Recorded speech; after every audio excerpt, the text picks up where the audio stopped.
Então, bom dia. Como estava a dizer, faço então esta pequena apresentação. Passo a palavra ao Rui Pena Coelho, que é diretor do Centro de Estudos de Teatro da Faculdade de Letras da Universidade de Lisboa e que fará a moderação deste encontro.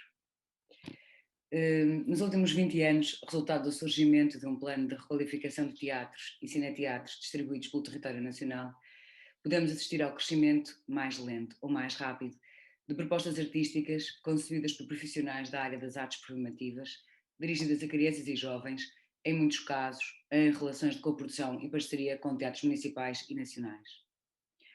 São projetos que procuram novos lugares, exploratórios, desafiantes, contemporâneos, que resultam de um grande investimento dos artistas na descoberta da melhor língua para chegar a um público específico. Esta conferência, ou encontro, que procura no limite perguntar onde anda a crítica, foi inicialmente previsto para o espaço do LU.CA na Calçada da Ajuda, com 3 dias de sessões com debates, conversas, sessões de trabalho e workshops. Ficou, no entanto, este ano reduzido a um dia em formato online, mas não queríamos deixar de abrir este assunto à discussão, partilha e escuta. Acreditamos que o futuro será melhor e certos de que este é apenas um primeiro momento para abrir portas a um assunto que nos preocupa e que sentimos que é mesmo muito importante discutir: a crítica de espetáculos para crianças. Thank you, Diana, and thank you, Anette. Rui. And thank you, Susana. Obrigado, Susana.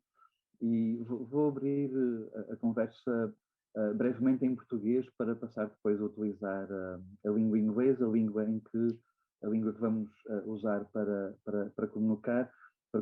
Queria só, enfim, desejar uma boa jornada de trabalho a todos aqueles que planeiam ficar o dia todo connosco, a discutir e a escutar e a debater. And this said, I'll start using English. That will be our common language for the day.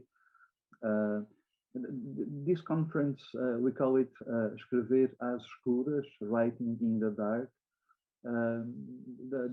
This kind of poetic title indicates that sometimes when a critic is writing, he is writing in the dark. Not knowing how the performance was conceived, not knowing how the performance was thought. He's just writing from his own place in the dark of his own subjectivity. And when we think about writing for performances specifically conceived for young audiences, this darkness is even greater.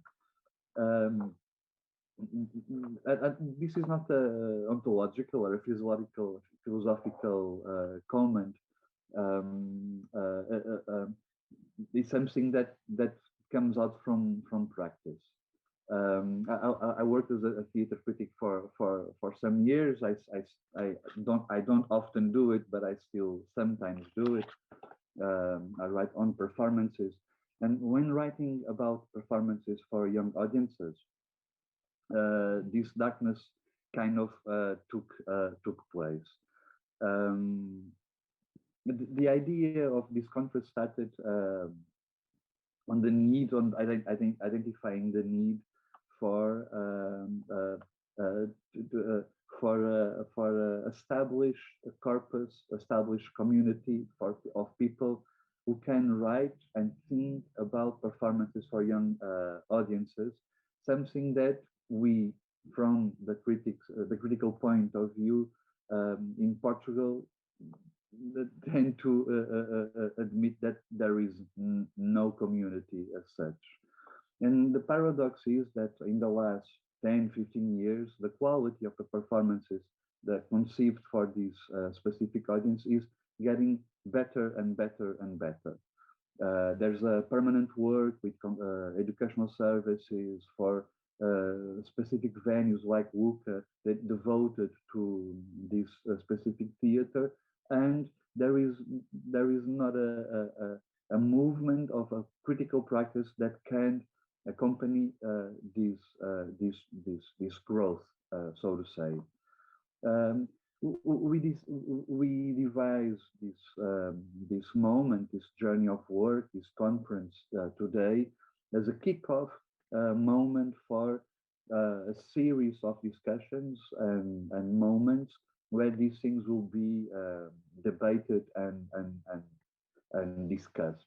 And we invited two people that have been working specifically with these kind of issues.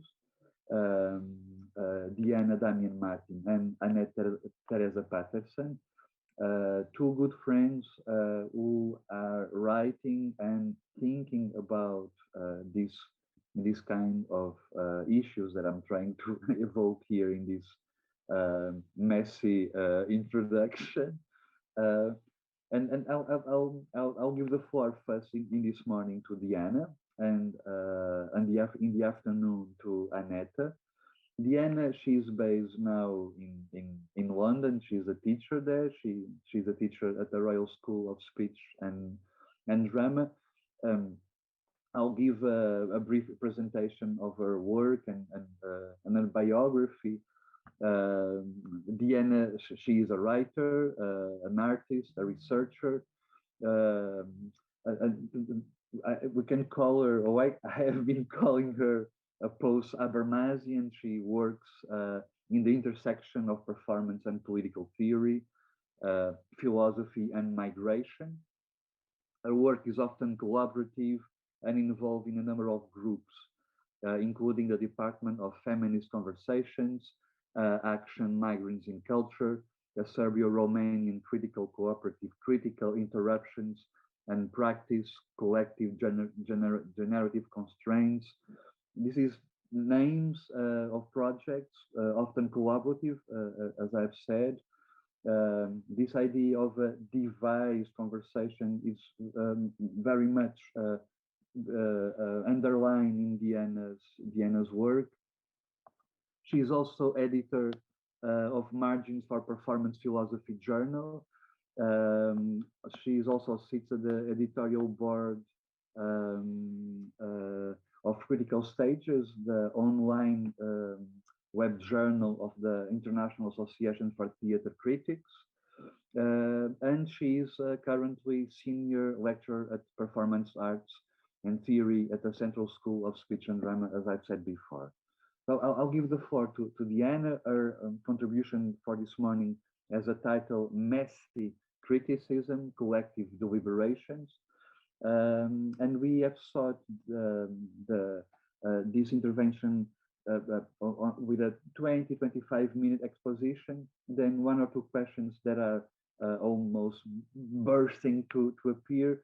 Then we'll have a short 5 to 7 minute break, and then we have some period for a more open discussion. For those who want to ask a question to Diana in Portuguese, I can help translate to Diana, and those who want to present a written question, I will be attentive to the bate-papo, and I can read and translate and present it to Diana to keep everything under scope. This said, thank you, Diana, for joining us this morning. I'll give immediately the floor to you. I took too many minutes in my introduction. I'll give the floor to you. Thank you, Diana, for being here.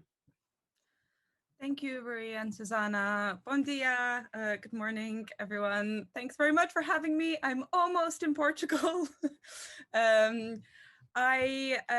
I'm gonna talk to you a little bit about, I guess, what I've heard, some provocations around this idea of messy criticism.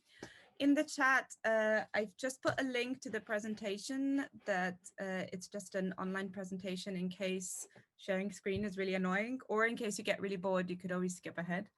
And what I was hoping is I'm just going to speak a tiny bit about my work and about some of the thinking that I've done around criticism and young people, and then offer sort of 2 or 3 provocations around this.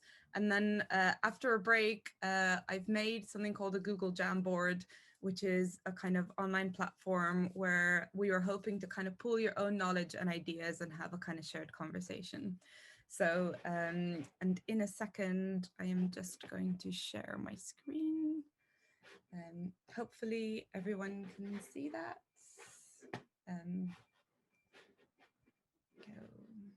Bear with me.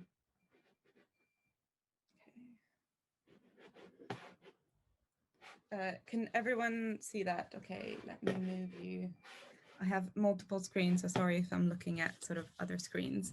So I've sort of titled this discussion Messy Criticisms and Collective Deliberations, partly because this idea of messiness or slipperiness has been something I've been interested in quite a long time. As Rui said, I work as an educator, but my background is also in criticism, and that's one of the ways in which actually Rui and Anette work together, which I'll get to in a second. And whilst perhaps I've worked with children and young people in quite a lot of my work, a lot of the projects that I've done have been intergenerational projects. And one of the kind of explicit interests I have in criticism is as much to do with how we think about criticism and what we think it is, as well as what criticism can do. So I guess I have a kind of meta interest in talking about criticism in this context as well. I'll talk very, very briefly about some of my work in this area, just in part one, just to give you a sense of where I'm sort of coming from. So I have one of my kind of friends and colleagues, Therese Schmidt, wrote an article called "What if the Classroom was a Work of Art?" And I take quite a lot of inspiration from this article, which also speaks around this idea that we should always begin in the classroom with uncertainty and with experimentation. So I guess some of the provocations that I'm putting forward today are also thinking around how young people and children can change what we understand to be criticism, and how can we maybe work collaboratively with them to kind of shape a critical culture or a critical commons that they feel belongs to them. And what are some of the barriers or structures that we might have to negotiate in sort of doing that. But an explicit sort of interest of mine, as I've mentioned earlier, has been around asking these questions that are at the meeting point between criticism and political practice. And I mean political practice in the widest possible frame, but I think of criticism not just as something that is adjacent to or next to or in support of art and performance, but also something that is a public forum or a public space in and of itself. And many of the histories or ways of thinking about or articulating criticism have relied on this very particular, perhaps patriarchal conception of political rationality, right? That sort of exclude ideas of lived experience or of emotion and of affect. And so some of the questions that I've had, both in my own work and in the collaborative work that I've been doing, have been to try and think differently about how what we understand to be criticism. And here's, I guess, some static questions that I sort of carry with me a lot. What kind of frames do we think and do criticism through? What forms of structural hegemony does criticism reproduce? And a different way of asking that is, how does power operate in criticism? And how does criticism sometimes perhaps reenact some problematic power structures that we already see in the kind of world outside of itself? What is audible, recognized, or seen as legitimate criticism, and what is occluded, peripheral, doing the work of rethinking criticism for troubled times? We talk a lot about criticism as being in crisis, and we've seen quite a lot of that through governance or regulation of media, through a kind of increasing lack of space for critical debate. But one of the questions I've been asking in my research and in my work is, where is criticism already happening, perhaps in places where we don't necessarily recognize it as a critical space? And that's been, I think, perhaps a really productive way of thinking about where are there spaces to think and critique and debate that are perhaps outside of established structures. And the last one is, what happens when we disengage with presumed relations of meaning between criticism and performance? So historically, a lot of the work of criticism has been to make performance visible, to build a kind of canon of legitimacy, or perhaps to support a critical, an artistic ecology. Perhaps we might think of that relationship, which has increasingly been changing over the past 20 or 30 years, as a more open relationship. And I'm going to talk a little bit later around criticism as a kind of creative practice, or criticism as a practice of solidarity with art and with artistic ecology as well. So my own background and I'm mentioning this here, hopefully it'll become relevant, is that I trained in a conservatoire, so I trained in a practical school. I moved on to do a degree in sociology, and then I finished with a kind of doctorate that was around criticism and political practice. So a lot of my own kind of navigating of criticism has been both as an artist and as a writer and as an educator, and that's kind of been quite formative for me. And it's brought up this really big question that I don't think we talk about in criticism enough, which is around authorship and authority, which is who is able to be part of a critical culture and who is seen as a kind of legitimate contributor to a critical culture, perhaps. And I guess some of the projects that I've been involved in, which I'm not going to talk about in detail there, just a kind of visual materials, have been trying to kind of develop new strategies or ways to kind of perhaps democratize a little bit critical culture by working with elements like participation. This Quizula was a project, a live writing project that 8 to 10 people did kind of throughout the course of a performance that took place online, a durational performance. So it was a kind of parallel process to a live performance. This project, Critical Interruptions, was an intergenerational kind of participatory project where we worked with a group of young people in the kind of broader sense to find new ways to talk about live art and experimental performance. And again, a lot of this was based around working together or working with different media that are not normally seen as kind of media of criticism, from kind of video and audio through to WhatsApp conversations. A lot of the projects that I've been involved with, such as Spill Writing and Coastal Undercurrents, have also been collaborations with organizations that try to, I guess, work with local communities to kind of engage or ask what a local critical culture might look like without that being necessarily provincial. And finally, some of the work that I've done in, for example, in this project, States of Wake, has been around thinking around care and love and kind of dedication as spaces to think critically about performance. So in this project, States of Wake, we invited participants to give a dedication to a piece of artistic work that they experienced in this festival, like a kind of dedication of love or a dedication of passion or a dedication of sort of care. And finally, a big part of my work has been letter writing and working with perhaps kind of feminist structures or formats for criticism. So the Department of Feminist Conversations being an example of a project where I sort of did that. In the process of kind of gathering here, I also wanted to mention some of the work that Rui and Anette and I did for a special issue of a journal called Critical Stages, where we sort of tried to gather or to kind of start a conversation around criticism for young people. And I hope you'll hear a bit more about Rui's work on this as well, and Anette, who is a good friend and collaborator as well, who has been doing a lot of on the ground kind of work with young people around this question as well. And I guess some of the questions that we were asking in that special issue are perhaps questions that we might think about together throughout the course of today and moving forward. One of the things we mentioned before I read this question in the editorial is that age categories continue to kind of shape ideas about appropriateness in relation to artistic content. And they also relate quite strongly to structures or institutions for education that we already have, such as the schooling system or the education system.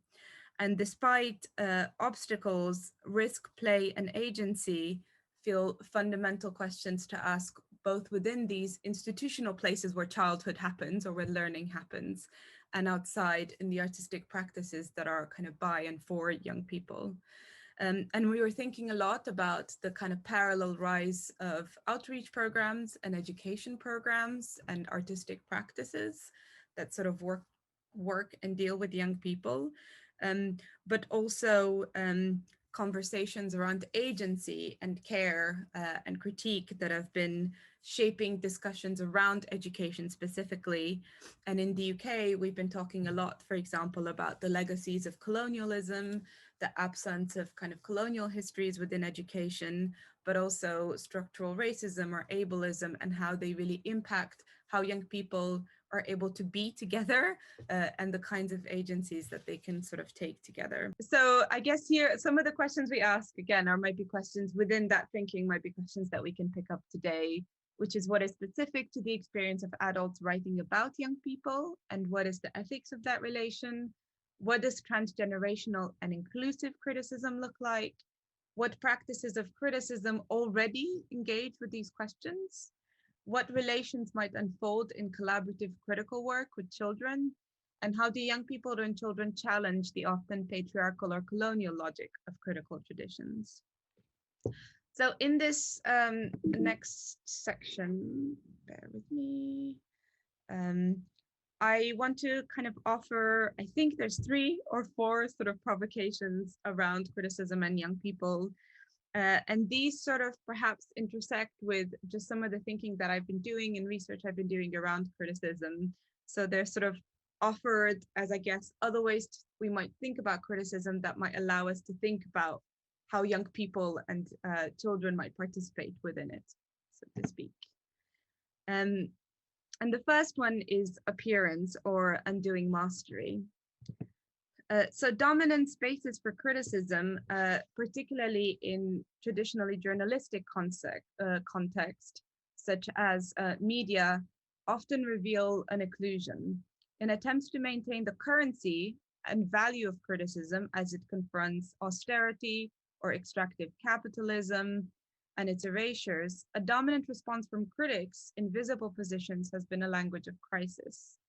And this language of crisis has not always pointed to what criticism is subject to, but attempted to sometimes render other voices invisible, i.e. it replicated the idea that criticism can only take part in certain spaces, such as the media, while perhaps not spoken enough, that we also need to rethink how those spaces work and who they're working for. But this is, of course, in a climate where there's no money for anything, where criticism specifically lacks any sort of structural support or funding in most countries. And that particularly at a time when the rise of populism and the right wing have really challenged the idea of expertise. So I think it seems like a very particular, interesting moment for criticism, in part because it has to account for itself in some ways. But also because we have the possibility to do something else, and perhaps to recognize both the kind of histories of debate and discussion in those spaces, but also to perhaps think about them differently. And so I think this question of appearance, which I always take my cue from one of my favorite thinkers, Hannah Arendt, around what is seen and heard, feels really important. And perhaps that's a question we can extend to young people too, which is how do they feel seen or heard, and what are the spaces in which that's already happening, and how we might sort of build on those in some ways. And another thinker, Bojana Kunst, who talks a lot about this idea of resisting pre-established models of criticality and reflexivity, that is moving beyond this kind of ready-made cultural discourse.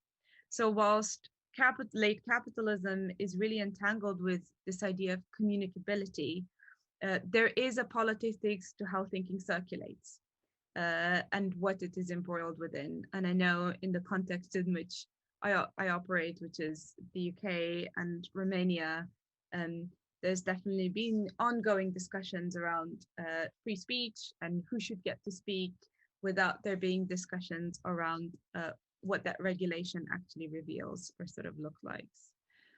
So I think in some ways, this narrative of crisis hides a much larger territory of modes of criticism.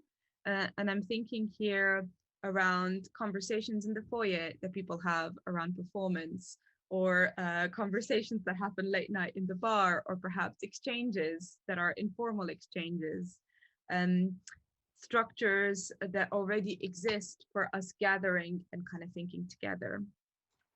And I'm not in any way suggesting that we replace the little mainstream criticism there is with these kind of grassroots spaces, but that we might think about how we can work with those, or how we might integrate those spaces of togetherness, perhaps in sort of other ways. In one of my favorite works that speaks around the subject, Unthinking Mastery, decolonial theorist Julieta Singh's bring this question of mastery as a kind of double-edged sword. So mastery is the work of colonizers, right? It's attempting to master something, but it is also the work of those who resist those processes in trying to claim agency for their own ways of working. So she makes the argument in the quote that you see here that we might begin to practice non-masterful forms of politics. And I find this a really inviting starting point to think about how can we think critically or create spaces for critique and discussion that don't necessarily involve a single point of view or fixed ideas about authority, but they might kind of create perhaps collective spaces of discussion in which we might both listen and think in sort of new ways. And I always think that criticism to me has always played with fiction. And I don't mean necessarily fiction in a kind of post-truth politics sort of way, but fiction as a way to vision new experiences, or fiction as a way to sort of speak towards the wide range of responses and ideas that we bring to an encounter with performance. And this seems to me a really productive, and has been for me a really productive question to ask, which is how do you pay attention to performance, and what are those peripheral forms of attention that we might give more meaning to than we normally do? So I guess a first question, my first sort of provocation would be, what would a criticism by and for young people be that practice non-mastery? And what would that sort of look like? My second is around collectivity, which is around listening and sharing and commons, which is to me as much around kind of recognizing these spaces of kind of sharing and being together, as well as what collectivity can actually offer as a way of literally writing together or thinking together. And I think often children and young people do this quite instinctively and quite naturally in a way that is really valuable. A lot of the discussions around criticism have historically been around this idea of a public sphere, or who is the public and how can the public create these structures of accountability for governance. But of course, publicness also creates spaces that are private, and a lot of feminist revisionist political theory, for example, points to this discussion that what is often rendered private is, or the realm of the domestic, as Hannah Arendt would say, is actually a really important public space too. And that maybe we need to kind of think, as much feminist theory has taught us, think differently around this relationship of public and private. And of course, a lot of historically, a lot of criticism has relied on this idea of objectivity, or perhaps universality, which has often excluded different experiences, or perhaps not paid attention to the kind of importance of affect or emotion in encountering performance work. And certainly in my own kind of intergenerational work, affect and emotion seem like a really prime and important kind of response and form of knowledge actually around theatre and performance that feels really relevant to think about. And the quotes that you're seeing here by Jean Elstein and Nancy Fraser both point to this idea that this politicization of the public, this idea that there are things that are happening in private and things that are happening in public, is something that we need to rethink. And Nancy Fraser also talks about this idea that the meaning and boundaries of what is public depend at every point on who has the power to draw the line between public and private.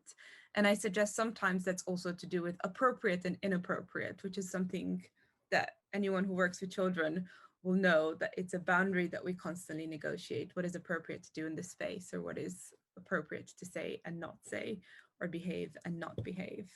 And these seem like important questions that criticism can also perhaps tend to.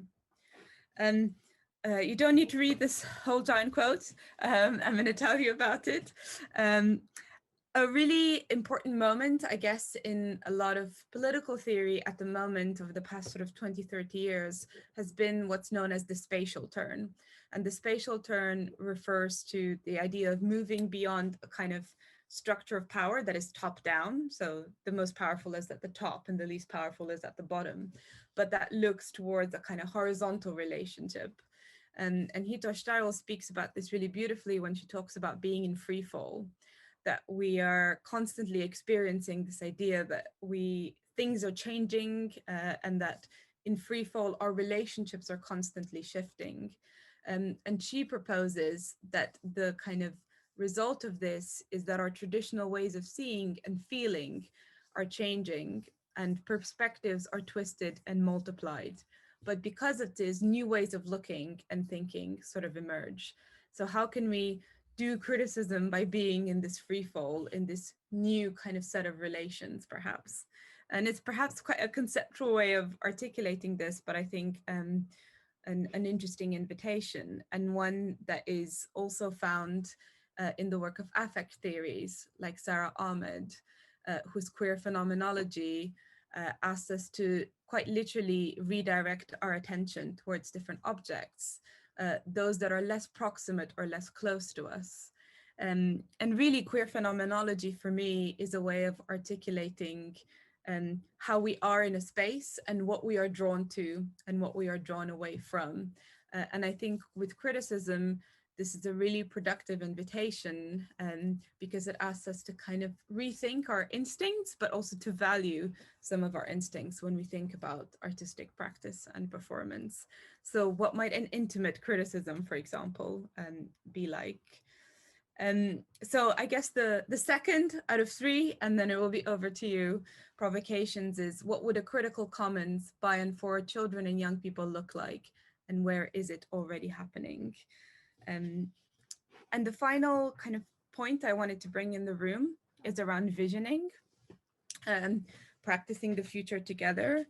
A lot of the most recent work that I've been doing mostly I work with young people rather than children, but I am a parent, which is always a useful form of knowledge, has been around actually working with science fiction and with fiction as a space to perhaps not bring in those taught behaviors or those taught ideas and think perhaps a bit more freely.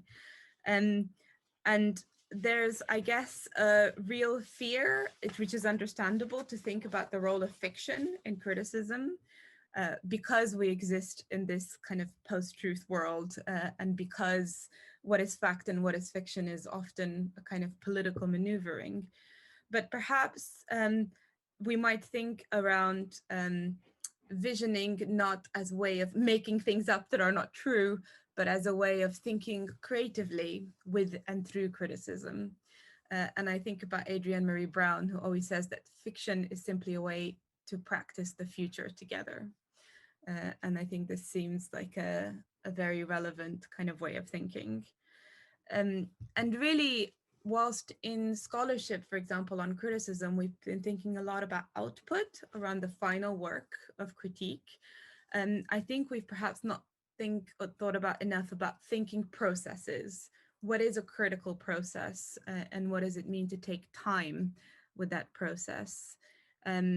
What if we thought about criticism as its own sort of event or as its own practice, and therefore paid attention to the act of writing or the role of memory or our own sort of embodied experience? And perhaps this provocation around fiction is also to think about more loosely around what knowledge, how we create knowledge with and through performance, and how young people might sort of explore that in sort of different ways. So my offering is around if criticism is in itself an event, an experience, how might we make space for children and young people's thinking practice? And how might this work be a practice of caring for art and for connecting knowledges? This is where I think intergenerational work is really useful. I promised I would only speak for 20 minutes, so I will try and keep to that promise. The last part is the kind of open part. And what I've done is a set of questions that perhaps we might think about together. So I know we said we will take some immediate questions and then go on a break. But you'll see on the last slide, and I'll show you the link, there's a link to a Jamboard, which I'll pop in the chat as well, which will have these questions. So I guess this is an invitation for us all to think about some of these questions, and on the Jamboard you'll see them translated into Portuguese. I'm just going to read them out and then I will sort of open to you, and maybe we can take a break or take some immediate questions. So what are the barriers to children and young people having a space for critical discussion and performance? What are spaces where children and young people already gather or experience art and performance? How can the arts, universities, and education work together to create alternative spaces for discussion? How can we learn from children and young people how criticism can function outside of what is traditional? For example, how can criticism be play, be discursive, be on the streets, be a game, poem, or work of fiction? And what do children and young people want and need in order to create these spaces? So I'm just going to stop sharing my screen and send you the link, and guess if anyone has any immediate questions, we can. Yeah, thank you very, very much for your for the provocations and the questions that you bring us. They are clearly the result of a long-term working on with these issues, with these problems.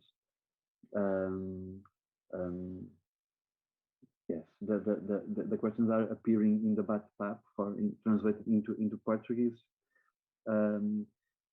We have a moment for questions now, to maybe to questions or to immediate comments, and then we'll have a small break, a 5-minute break, and then we have a longer period to engage in a discussion with Diana in a more fluid moment.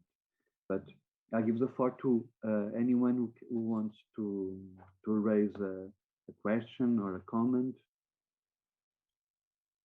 You can use the reaction button to raise the hand, or you can just start talking and we can hear. Maybe.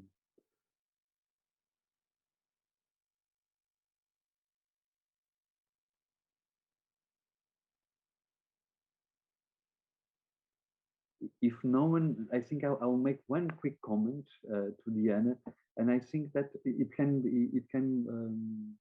I think one of the things that strikes me the most, and sometimes we end up in a dead-end discussion when we start discussing life criticism, collaborative criticism, affective theory, subjectivity versus objectivity, and all. There's a long discussion within theater criticism on all these issues. But you said something that I think that really should be underlined, and you said that these are not attempts to diminish or to attack mainstream criticism, right? I think we all can make a consensus on the idea that mainstream criticism nowadays is in crisis. Newspapers are not interest, specialized journals are less and less influent and in less number also.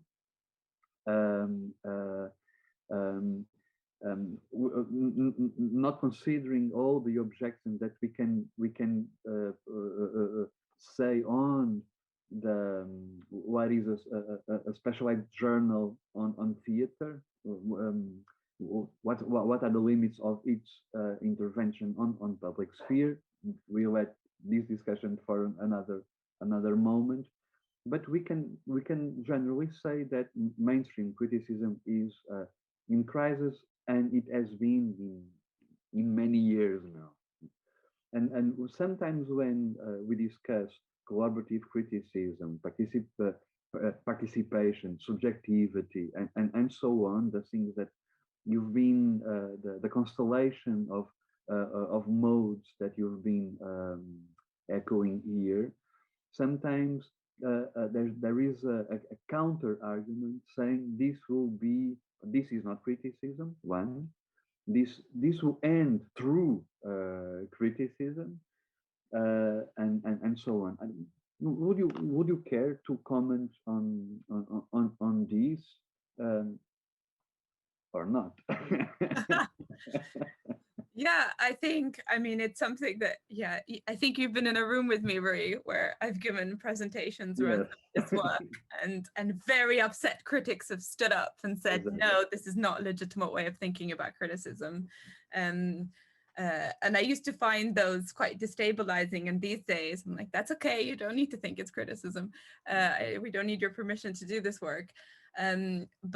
But I do think it shows to me this wider question that I do think we have a very narrow lens through which we recognize criticism, and perhaps some of these questions around rationality and authorship are questions that I think the media and the world of journalism is asking too very seriously, which is what does it mean to have a transparent and independent, right, for example, press? What does it need, and how do we ensure that happens without a lot of interference and intervention, which a lot of countries, I think, are experiencing, particularly now in sort of Europe and beyond.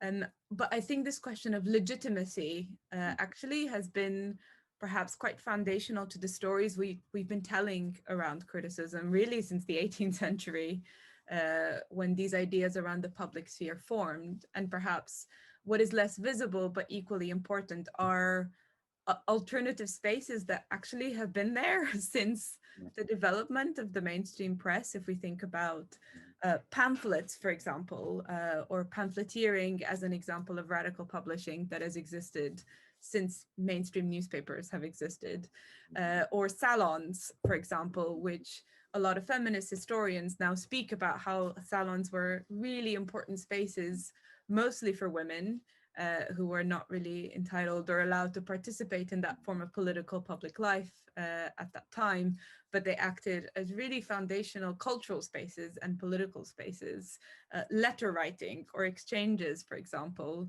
So I think, to me, it's also a question of connecting with those perhaps more histories of resistance that run parallel to these stories that we were talking about criticism.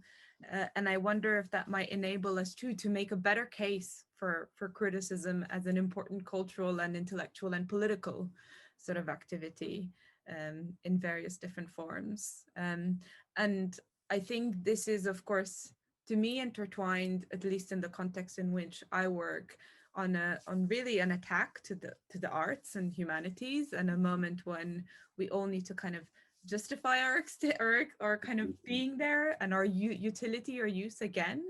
And I think COVID, for example, has really manifested some of those conversations. So some of this definitely feels like it moves beyond criticism in some ways too, in a kind of wider climate, perhaps, of hostility around sort of some of these questions. But I increasingly, my response in those situations is to question the frame in which we think about what is legitimate criticism and what isn't. And I always think a kind of defense of what is already there is telling in some ways. That kind of answer, yeah, Marie. Yeah, for sure. Thank you. So as promised, we'll. Sorry. Good morning. Yes, Therese, yes, good. You are talking about COVID, and I was thinking that, I don't know, for like a year, kids and their parents and educators and teachers are sharing the same place. We are living all together in a different way, because usually we take our kids to school and then you come back and you go to your job. But now we are sharing the same space during the entire day.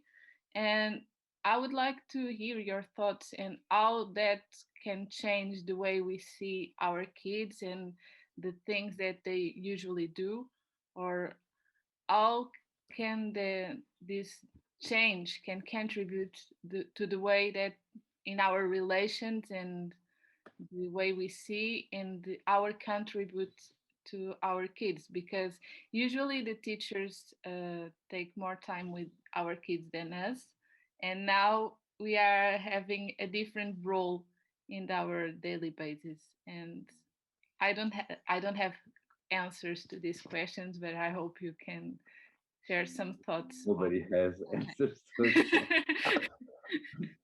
Thank you.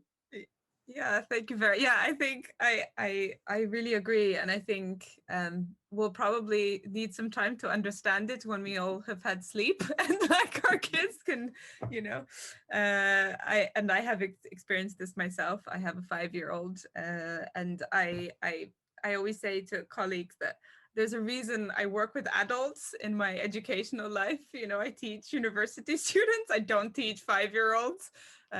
Because expertise is a really important thing. But perhaps, I guess a very unfinished and open-ended reflection is that it brings this question of where certain activities happen and who is resourcing them, and where the limits of our own perhaps capacity is, but perhaps this more ambiguous or porous relationship to what learning is and where it should take place is also a useful moment somehow. And at least I'm only talking about my experience in the contexts in which I work. I think it's opened up a really important dialogue around the schooling system, for example, here, around the kind of value of like education and of teachers who in the UK are not particularly valued, both economically and sort of beyond, but also around the responsibility, who has responsibility for what. And I think in some ways there's a more collective sense that, you know, what is it? It takes a village is the kind of statement that often comes up to raise a child. And I think all of these questions around labor and invisible labor, right? Domestic labor or the labor of care, and I think have very usefully been perhaps surfaced by COVID, around how we do care and what kind of labor care is, and who should be doing it, and perhaps why we need to think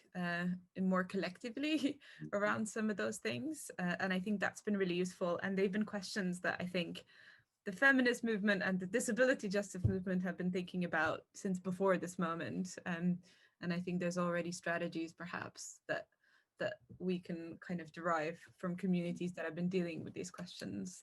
And I know in the UK, we've been having the disability justice movement have been kind of making claims or requests for flexible working structures or for different forms of participation for a really long time. And so it also feels like it's perhaps a useful moment to connect some of those knowledges up in some way. But also we might finally recognize that care is a form of labor and that emotional labor is also a form of labor, and that these things are kind of relevant. But when we're all not sleep deprived, maybe, I don't know, and burnt out. Thank you, Vera. Thank you, Diana. As promised, we'll have a very short break, a 5-minute break, just to read the questions that Diana dropped on the bate-papo, and to get ready to ask her some questions and to engage in a debate with Diana. You don't need to exit the session. Não há necessidade de sair da sessão, basta ou fechar a câmara ou nem isso. Voltamos à conversa daqui a exatamente 5 minutos. São 11h23, portanto 24, 25, 26, 27, às 11h28 retomamos, está bem? So we'll resume in exactly 5 minutes. It's 1:23. We're resuming at 11:28. Já estamos. Welcome back. Bem-vindos de volta. Are we ready to resume our conversation, our session? Diana? I'm Yes? here. Yep. Just before we resume the discussion and to open the floor to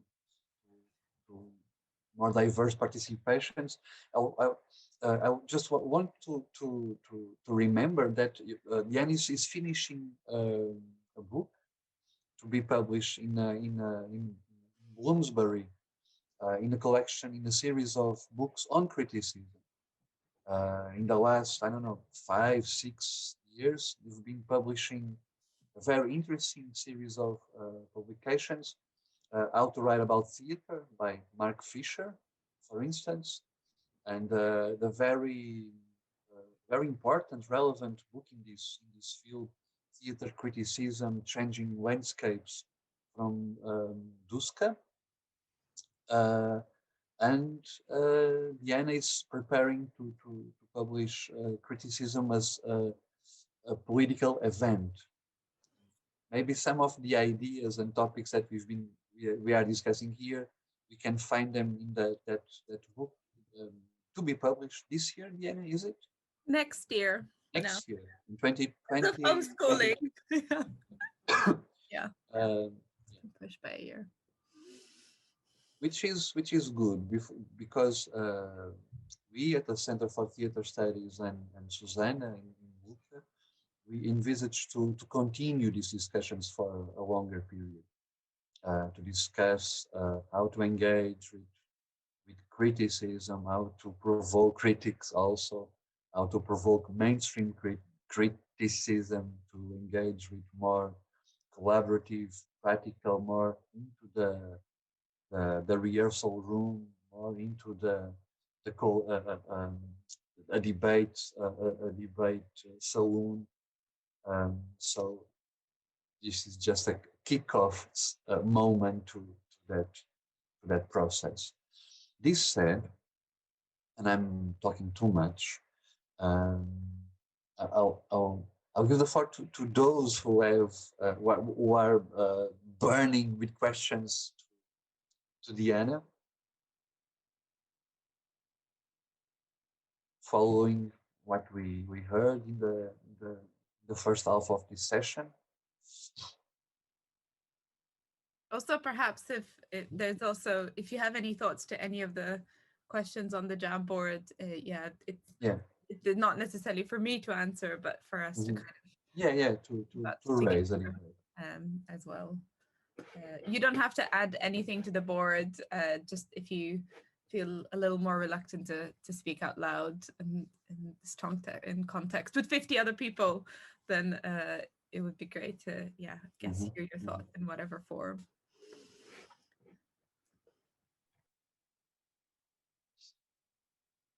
Rui, posso avançar?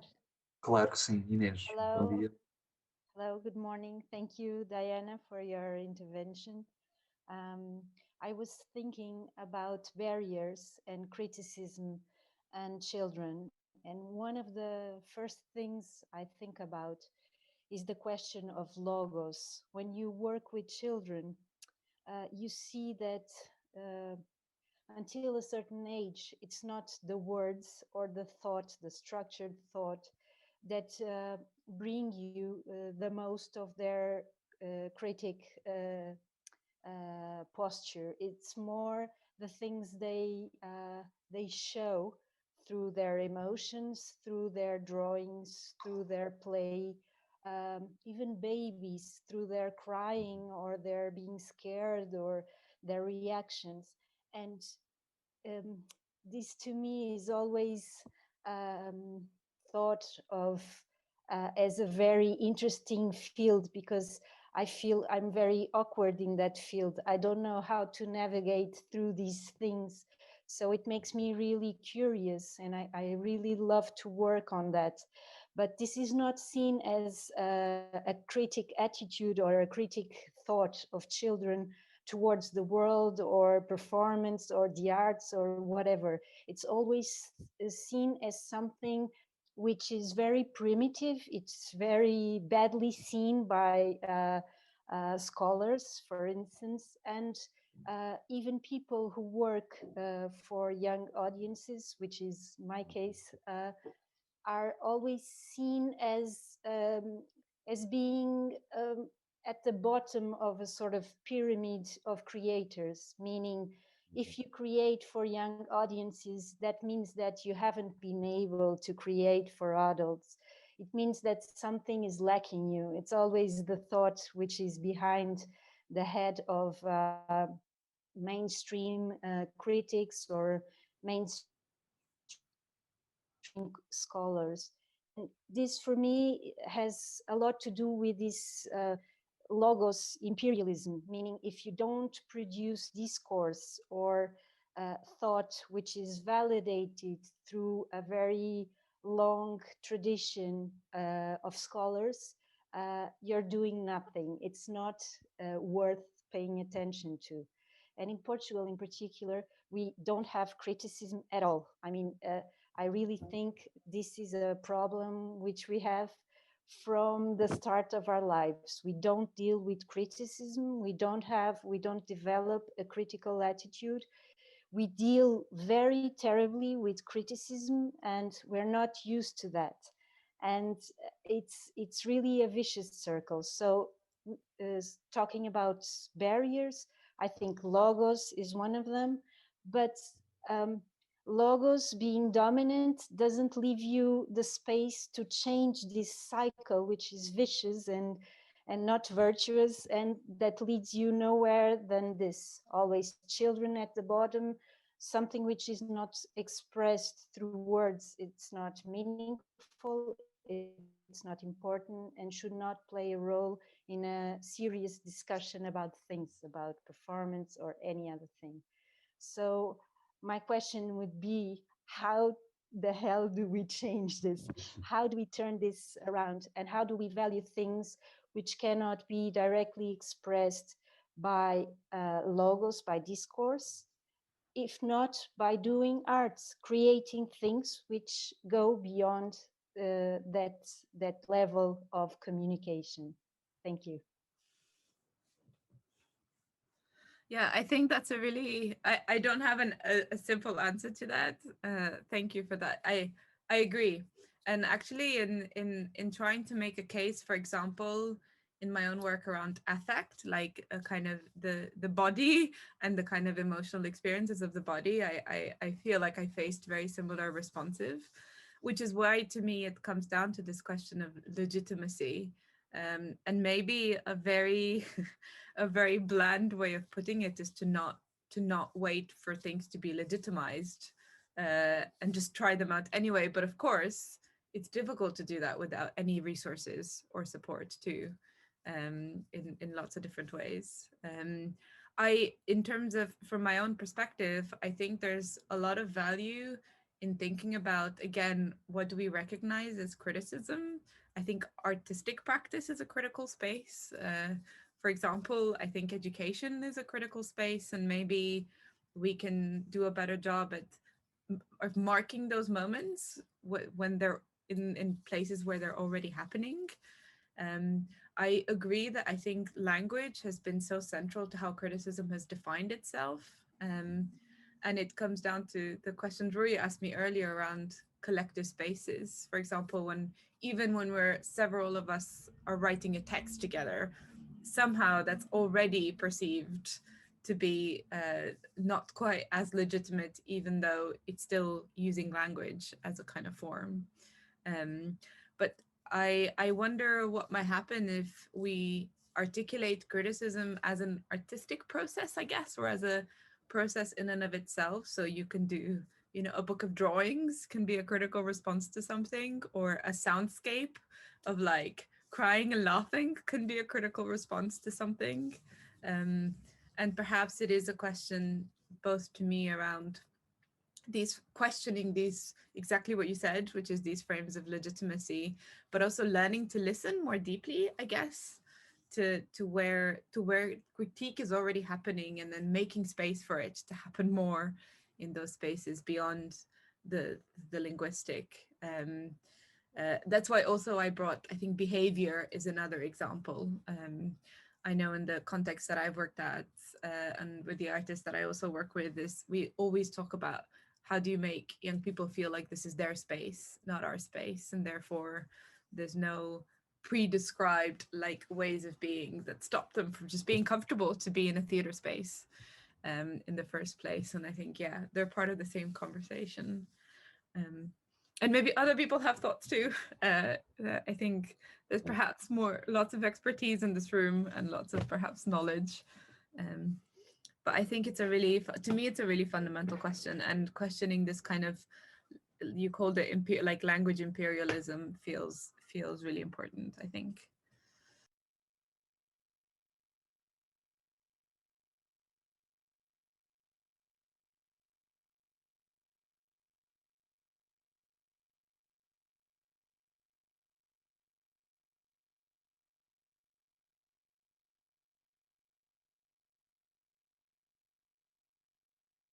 I think, Rui, you posted in the chat as well the special issue. I did. Yeah, where I think there are some of the submissions we had are thinking about this question a little bit, thinking about dance and movement, for example, as a kind of another type of space. That will be a follow-up reading after our session. There can be a follow-up. What we are discussing here. You've mentioned something that it always strikes me, and I think it's always a good field for discussion, which is to consider criticism as a creative act, which is to consider a sketchbook as a form of criticism. I remember I think it's an excellent example from theater criticism responding to a performance for young audiences on the internet. The title was "The Internet is." Do you recall it? The internet is not that bad. Is it the title? Yeah, I will need to check it. Yeah, The internet is not serious business or something. Like well, the internet is and the critical response was a text written in emojis, which is quite creative, to be honest, quite interesting. And every time creation or invention is associated with criticism, there are always seagulls that die. There are always reactions in the room. And the internet is serious business. The internet is serious business. That's it. Yeah. It was published in Exxon Journal, right? It was the text that you're talking about was published on a blog by a writer called Megan Vaughan. And actually that forms part of a book she published last year called Theatre Blogging, on theatre blogging, that captures some of these, basically argues for why the spaces of the blogosphere have provided different models to kind of explore some of these questions. So I was using it as an example of responding creatively to a performance. Could also recall Carlos Porto wrote a poem responding to the premiere of Brecht's Mother, 76 or 76, 75 or 76, in Comuna, a great moment for our new theater after post-revolution theater. He wrote a poem. But every time we advocate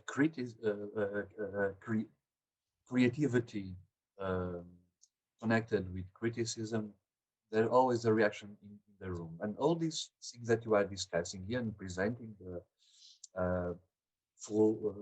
fluid participation, collaborative processes, and so on, they are dependent on this idea of the critic as an artist, like Oscar Wilde puts it?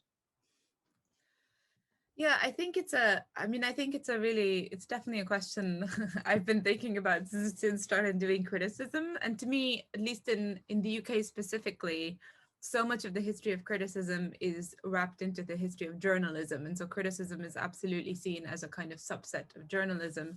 And I think that's not the case. For example, in Romania, that you wouldn't have the same kinds of history. So I think in part it's also connected to this idea that the person who does criticism is a professional critic. And there's 4 people in the country that I can think of now who are actual people who get paid full time to do criticism.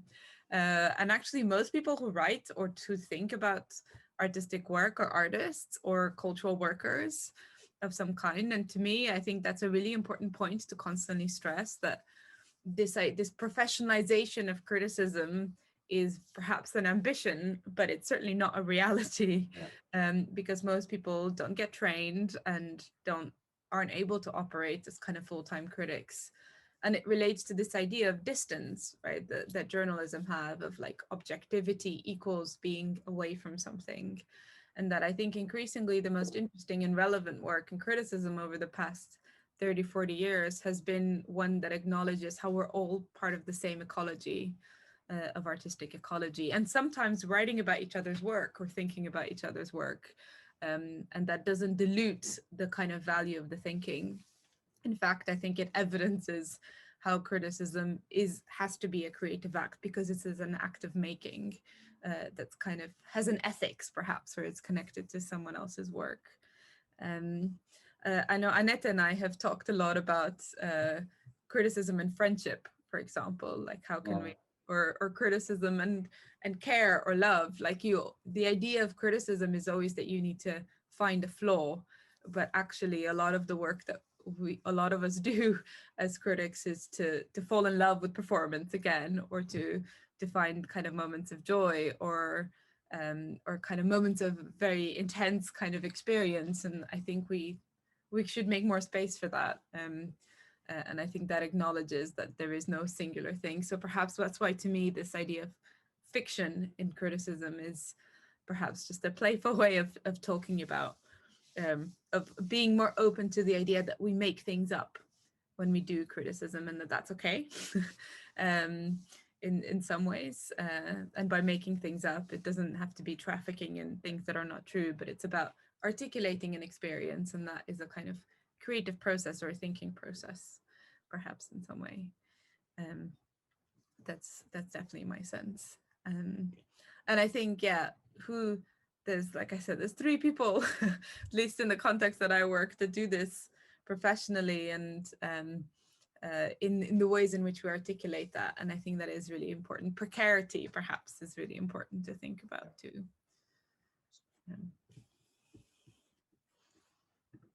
Looking at. There's a... Yeah. There's Joana. Posso perguntar mais uma coisa? No. Of course, Ines, for sure. And then I'll ask Diana to go through Joana, Julia, and Julia's questions. Ines, please. Okay.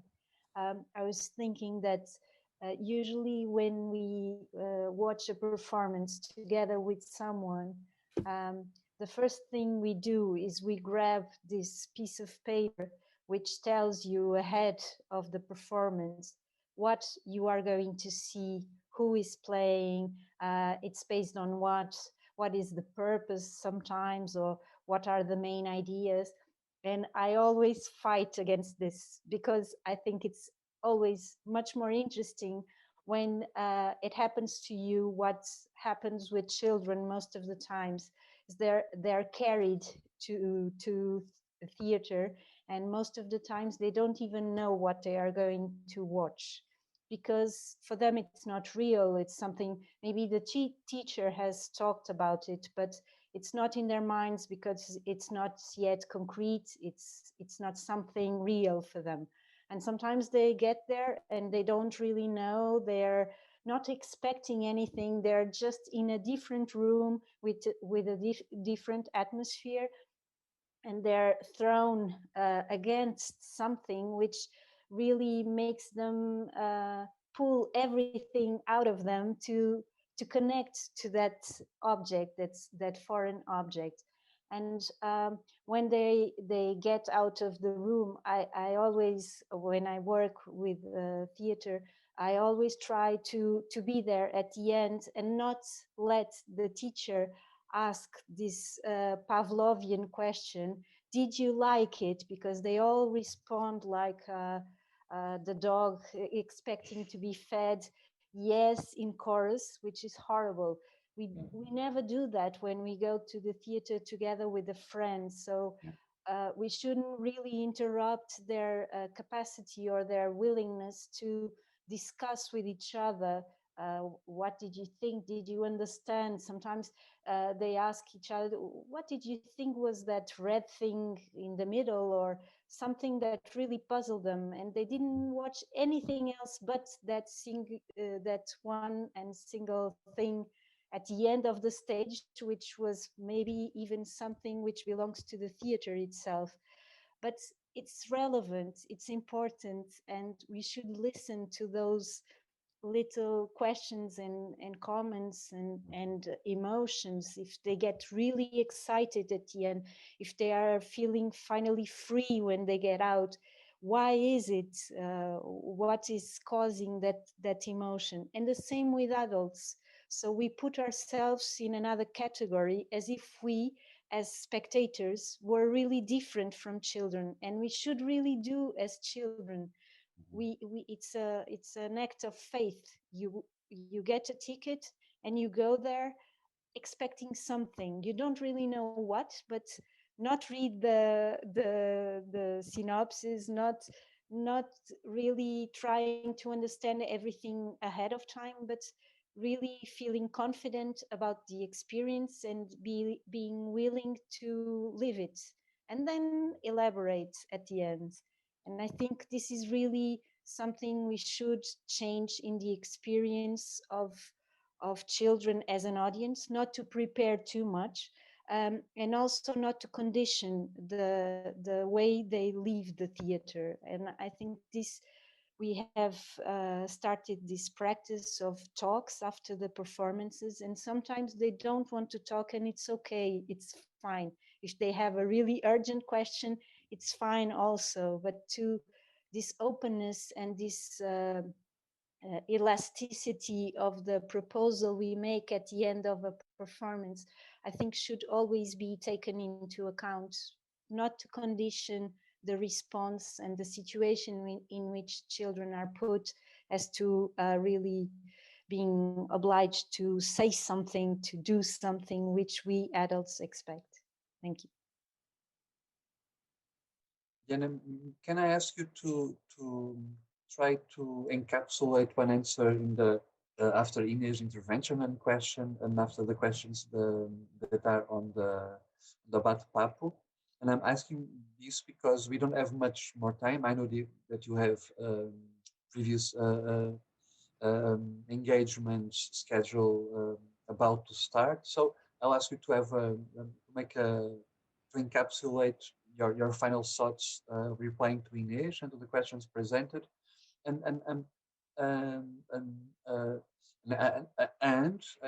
I don't think we'll be very much in prejudice, because I think we are moving towards Anette's field. The engagement and the relationship with the feelings, the sensations with young spectators, which is something that Anette has been working on more in full length. So I'll shut up immediately. Diana, please. Yeah, I was also going to flag up Anette, because I know she's done a lot of work and thinking around this, and I agree with you, Inês. I think actually in the comments, some of these questions around emotions or perhaps ability to express are also sort of coming up. And to me, I definitely have the sense, I absolutely agree. I also think around this question of expected answers, or this idea of what does it mean? You know, like how can we teach young people what theater means, as if meaning is like a one single thing that we can all sort of agree on, which I think is part of this idea of criticism that we've just reproduced over and over again, that it's a decoding of some kind. And I always think of Susan Sontag and her essay Against Interpretation, where I think it was written in the kind of late 60s, and she talks a lot around this question of interpretation. Sometimes it's just killing something completely, as opposed to letting it be multiple things. And my sense too around these questions that are coming up in the chat around a language to kind of express perhaps can be not just a kind of logos, like you were saying, English language, but it might be kind of tending to or kind of broadening these different kinds of responses, and making a space for criticism as a kind of process or experience of something, as opposed to as this kind of decoding, which I think is a pressure adult critics have too, that I think we need to kind of in some ways let go of, but also listening, like criticism as a space to kind of listen and to experience, which also perhaps requires a different time and a different rhythm, in ways that I think are sort of quite interesting and relevant. And one of the things I love about taking my daughter to theater back in the day when this was a thing, is that there's no idea of what it should look like, and therefore what it is absolutely a thing that can be taken as an experience. And I think we should value that a lot more, because I think that openness is really important, and a lot of our experiences are socialized or are crafted through this constant repetition. So performance theory, I guess, teaches us that turning to something again and again also creates the behavior. And so perhaps really thinking about those moments of arriving or being with performance, or what happens after the performance with young people, feel really important things to tend to, I guess. And I just wanted to say that I really love that there's a clarinet lesson that's also happening. Yes. That feels very of the time. Maybe we do need more like clarinet playing and less talking sometimes. I don't know.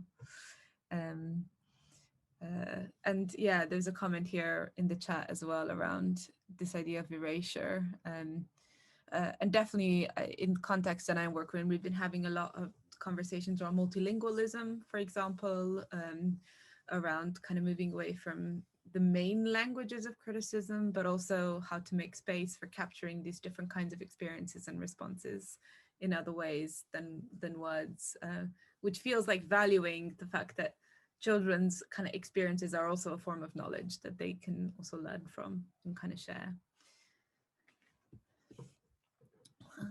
Was that brief enough, Rui? Yes, my concern is about you, not exactly. I think we will continue to listen to you with great pleasure. But well, time constrictions and some Zoom fatigue. I think we can assume that we are ready to let you go. Well, I did want to say, that I'm really sorry I can't join you in the afternoon. I am teaching my university students. That's where I will be. But I'm hoping that as Rui starts, this is the kind of start of a conversation. And I think everybody in the room has probably much more experience of working directly with children than I do. And so, yeah, the kind of solutions or questions might emerge from the room, I guess, and that feels quite important. So it was, a privilege to be here and think out loud, I guess. Thanks for letting me think out loud with you.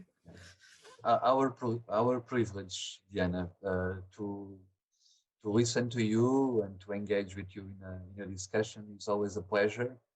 And I'm sure after all this, after the world heals, we'll find a way to continue in a more presential, face-to-face, with kisses and hugs, this discussion, and yeah, let's all hope that we can get there. This said, thank you, Diana. Thank you, everyone. Thank you all for joining us, and we'll let Diana go to her students.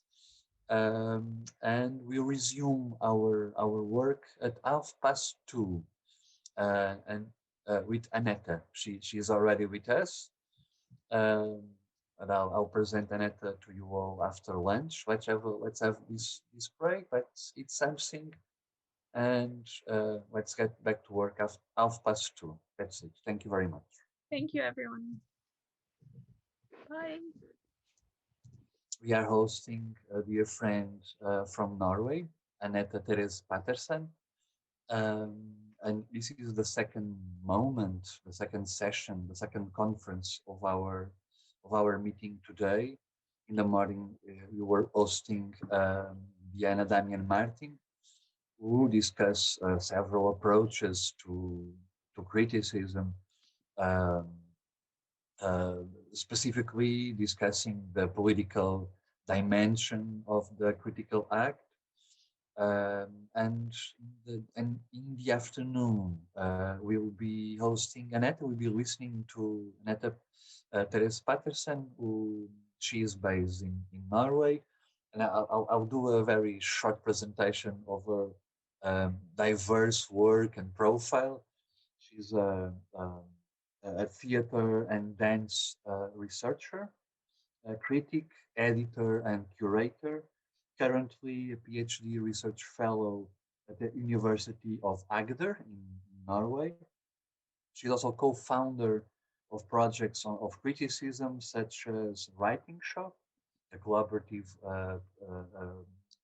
workshop for writing, Writing Shop, that's the title, Critics in Conversation also, Dance Critic Movement, and Performing Criticism globally. She is also editor of a series of books on criticism, theater, and dance, such as Criticism for an Absent Reader, quite recent, from 2018. Anette will be presenting a talk titled Lingering with a Performance Event, which is a very suggestive title for what happens to a spectator, also a critic. We keep on lingering, prolonging with a performance event. Two keywords I might say in this title: lingering and event, performative event. But I'll make comments afterwards. We are very happy to host you, Anette. Thank you very much for being with us, and I'll give you the floor.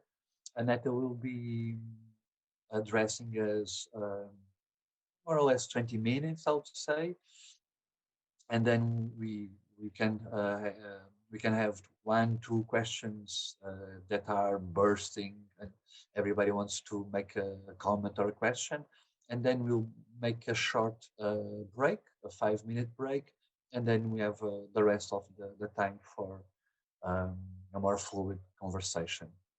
And that's it. Thank you very much, Anette. I give the floor is yours.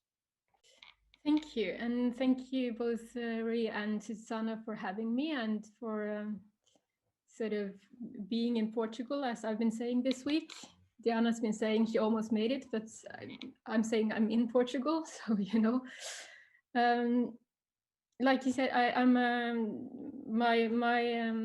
the title for my talk here is Lingering with the Event, and I think, as Diana also mentioned in her talk, I'm going to be more sort of going into the ways and how to work sort of with criticism with youth. Yeah, and I will also share a screen. Hopefully it works today.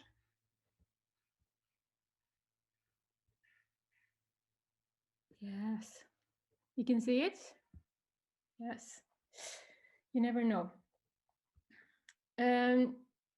So I've been going back and forth as sort of Rui has already sort of if it's a performance event or if it's a performative event. So we can get back to that later. I will just do a short sort of go through some of my background, because my background is a critic, and I have an education in theatre and literature. I originally came from literature and just sort of was filling up my degree with a course in theatre studies, and I just ended up there somehow. I'm from this sort of tiny town in Norway where theatre is not a big thing.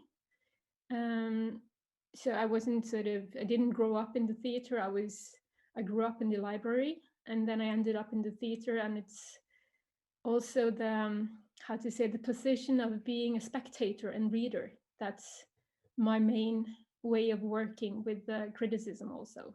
So I've never been actively making theater, which also sort of separates me a bit from some of the others sort of critics, because there's quite a lot of critics who also have backgrounds as theater makers.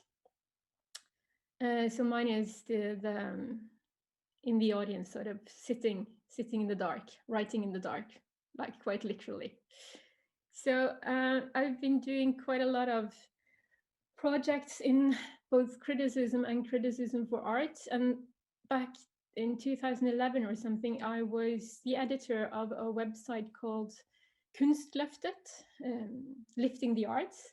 It was Norwegian Arts Council had a project where they funded quite a lot of arts for children, and also the discursive sort of how to talk about the arts for children and youth, which I think is quite, I will get back to that a bit later, but I think it's an important and vital part of why some projects have been able to do in Norway and Scandinavia and not so much other places, because of funding and how to say, chance encounters. But this is an early, so you can see the photo is from this, what do you call it? Teatro, so theater for television, which was this format from the 70s. And we had, this was an early attempt on how to have criticism by children and youth. So we invited artists and critics to have conversations, or to go to the arts with children or youth and have a conversation that they could hand it in as they wanted to, and we called it Young in the Arts. This is from a conversation between an Ibsen researcher and his son, who was 11 years at the time, seeing The Wild Duck, and which was like a 3-hour-long performance. And they also saw the movie from the 70s before. And it's a really long conversation, but it's a really interesting conversation where the son is talking about, he's comparing sort of Ibsen with the Darth Vader and Luke Skywalker, and has quite interesting analysis. And this sort of picks up on some of the things Diana talked about care, and I would add trust as one of the sort of vital components of how to facilitate conversations on arts and criticism, and sort of how to do criticism. So this was sort of like an early attempt. I've later, as we said, Critics in Conversation was a project me and Diana had, where we explored formats and ways of doing criticism, including doing criticism with a young audience in Kristiansand, where I'm currently am and where I'm from here in Norway. Dance critic movement is, a lot of these projects are also how I work as a critic. I tend to both write and facilitate workshops and seminars and lectures, and like these, with programs where you can both go to open lectures, attend workshops that explore formats of criticism. And this was from the Dutch project Dance and Dare with Anna van der Kloes, who's exploring how to write criticism that's not really criticism. So sort of the invitation to that project is, do not write a critique.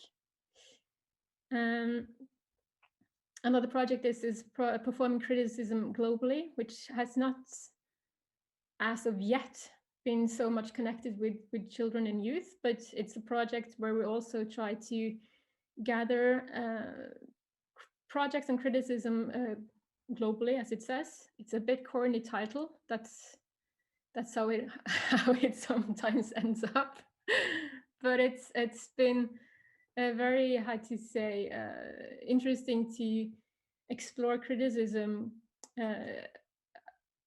both with critics from basically all continents as so far. and the ways of and sort of the structure of working with criticism in China are quite radically different from Norway, I would say. And I also been doing a lot of workshops with children and youth in school. So, and I think we all who work both with children and youth, but also in the workshop format knows sort of the post-it, which to be honest is like, my books are always filled with the post-its. So it's not just the workshop format, but I quite sort of, it's something with the fresh and quickness of it. And then there's the project Teen that Rui and I were both involved in, and where teenagers were working on how to sort of finding formats to discuss theatre. And their preferred format was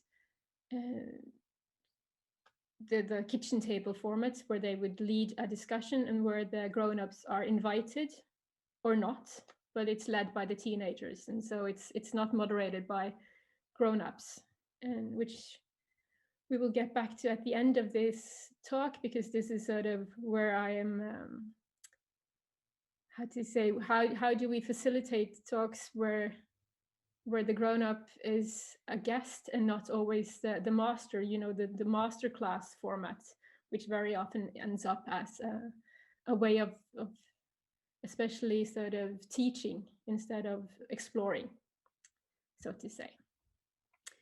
At the moment, I'm doing a PhD at the University of Agder.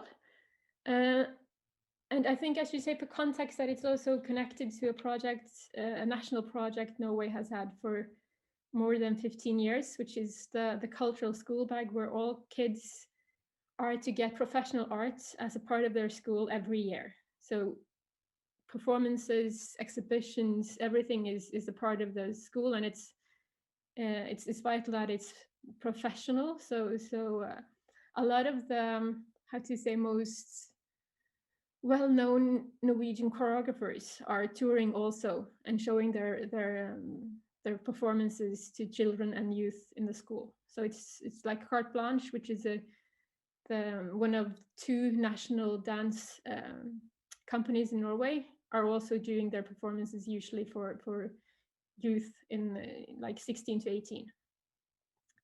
So my current project is researching criticism for youth, and I'm interested in how youth experience performing arts, which leads me back to the longing and lingering, and how we meet performances and how a meeting with a performance can sort of be developed into something else. And I will go back, I will talk about that, and I will just go quickly through some of these, how to say, as a part of my research, I've now sort of, incorporated a lot of these workshop formats, and I'm now trying to find workshop formats where we can linger with an event and how to do that. But as Diana said, there are no more it's almost impossible to be a full-time critic.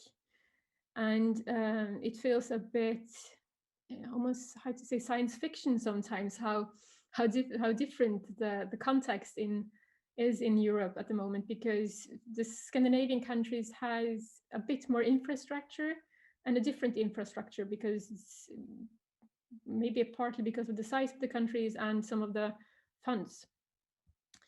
So just to do a couple of things, the two main magazines for theatre also have criticism of performances that are made for children and youth. So it's sort of naturally, but it's incorporated. It's just a part of the sort of the criticism corpus, if you can call it that.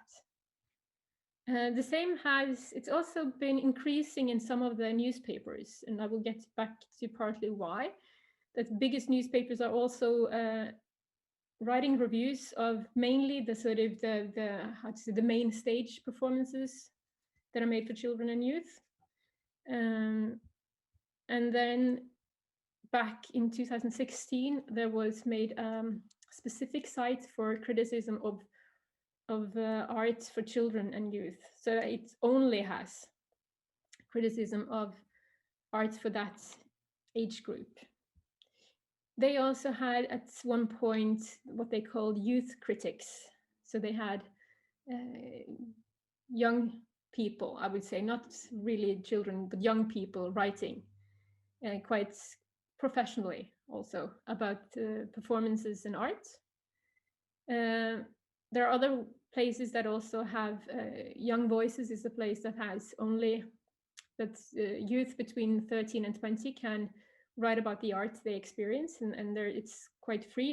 It's not edited, so it's you write and it gets published. And then there is a place called Theatre Youth, Teatro, which is actually made by youth for youth and only written by. So it's like a youth only place. I haven't interviewed them. I think I would be interested in doing it because I'm interested in whether sort of their readers actually are youth, or if it ends up like a lot of other things that are about youth experience, that it's the grown-ups and especially the ones working with the arts who read. But at least it's an initiative that was made by the youth. So it's sort of connected to this, that's one of the few things that's not made by an institution.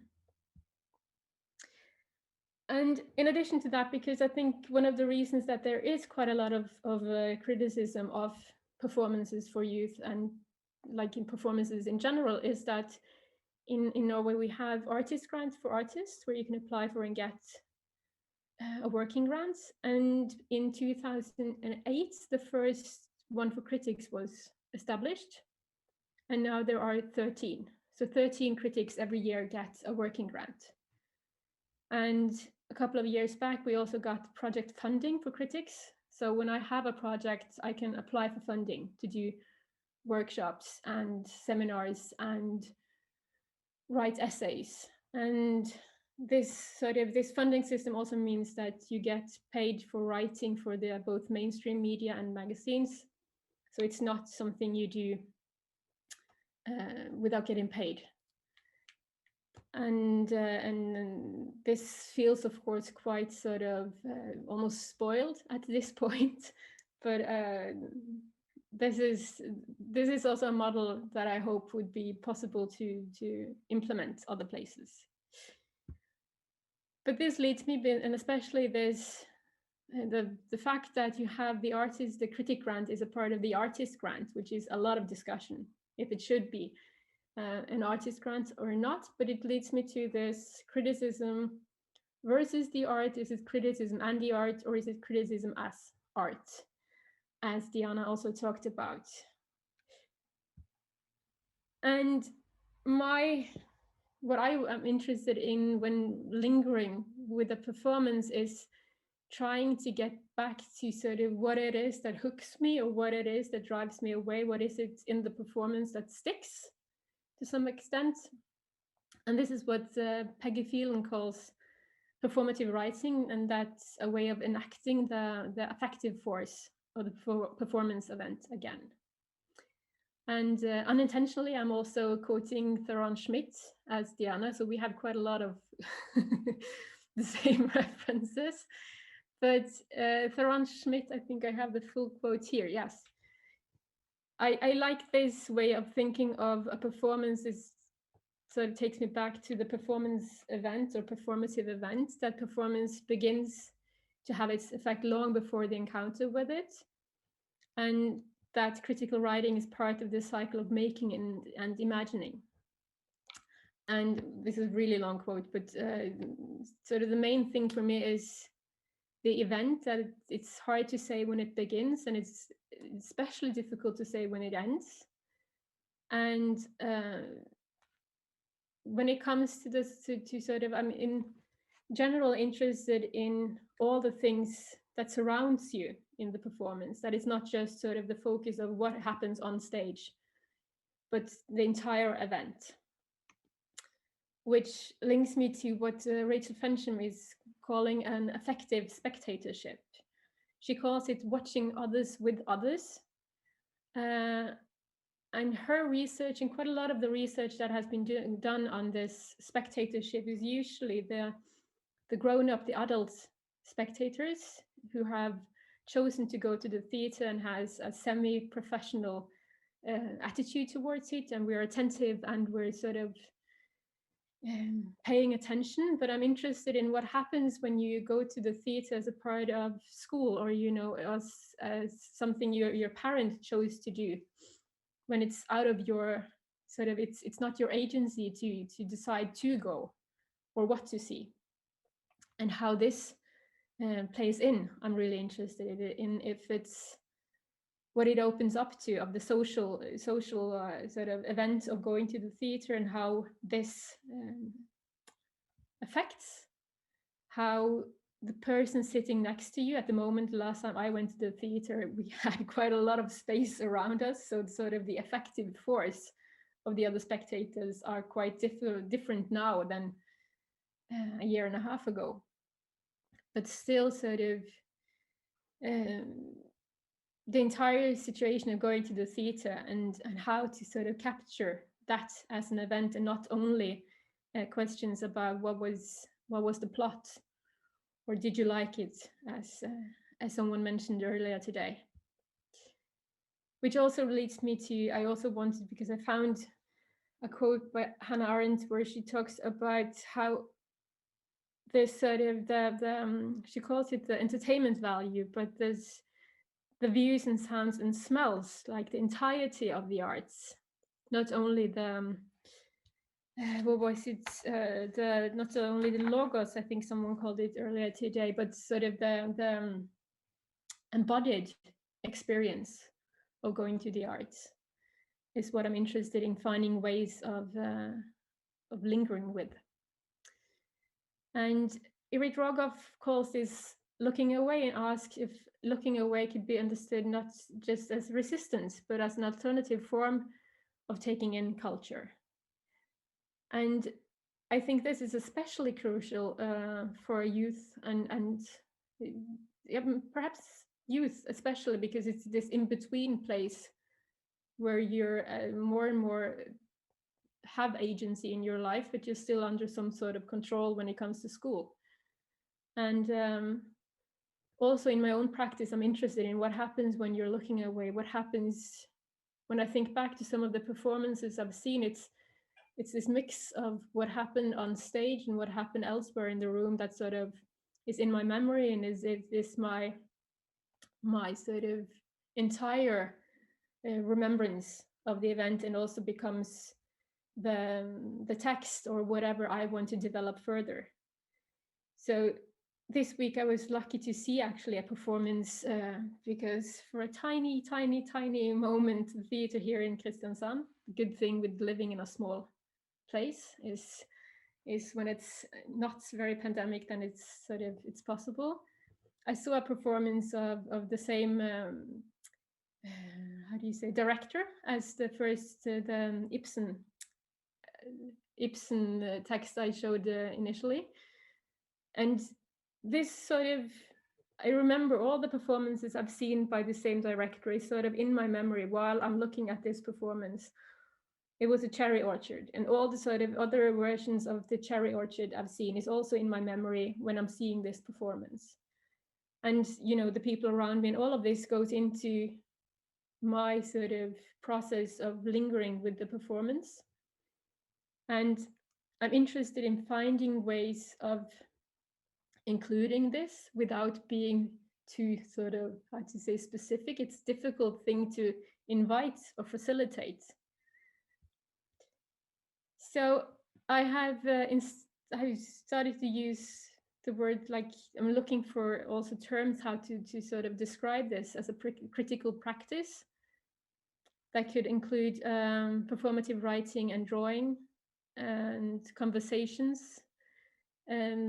Swedish philosopher called Axel Andersson has written about something he calls citizen criticism, medborgarkritik, which is a sort of proposal of what critics, how to implement criticism when there's no funding for critics in the mainstream media anymore, and using critics as editors, and inviting youth and general public to write about arts and explore the arts.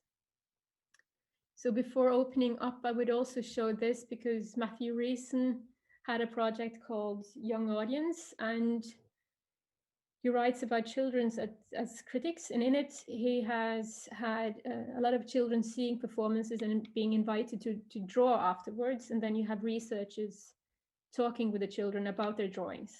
And in several of the drawings, what they are drawing are partly from the performance and partly from their imagination and partly from their experience. And it is this imagining and making, as Theron Schmidt calls it. Of course, when you do that sort of it's how to say, it also goes back to my first example, the young in the arts, that you need to have a lot of trust if you're inviting children to draw the performances and talk about that's not something whatever person can invite someone into doing. But I find sort of some of these drawings really exciting and interesting. So what I would like, or what my sort of invitation is to discuss, how do we invite children or youth to linger with the performance experience? And for the entire experience, like how do you include all of these things that happens around you, or what happened on your way into the auditorium, or what you thought about during the performance, which could be linked to what was happening on stage, but perhaps not, without being instrumental in saying, write about something you thought about, if you get my drift. So yes, I think I would end it here for now, and I'm happy to answer questions or just open for the discussion. Now Yes. they are gone. Sorry. I can share them again. 2 seconds. I'm sorry. No, that's fine. Yes. Yes. How to invite children or youth to linger with the performance experience. Inviting to linger with the entire experience, including whatever happens off stage and their own previous experiences. These are two approaches that listening to you is easy to understand that there's a strong connection between your work and Diana's work. The references are very close, are similar, are shared references. And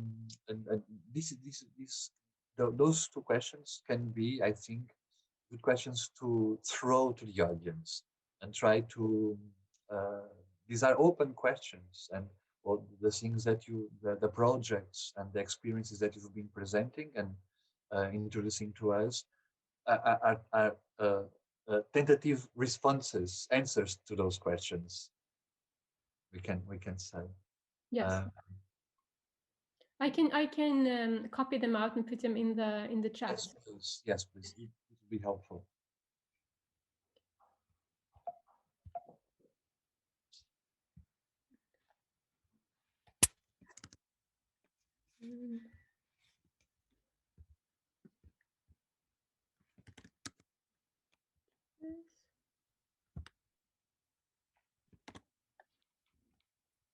Yes.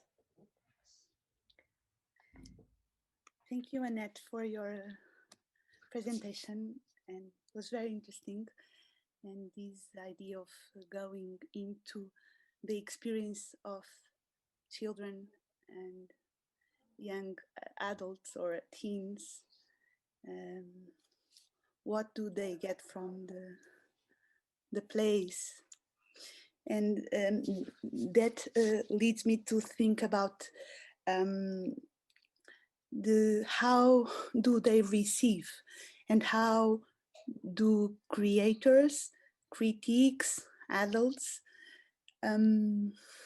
think about the means children have, and I'm speaking about young children, let's say until 7, because more than ever we have products, cultural products for young children and sought for them. But how do we have, we take in account the way they can receive them? I mean,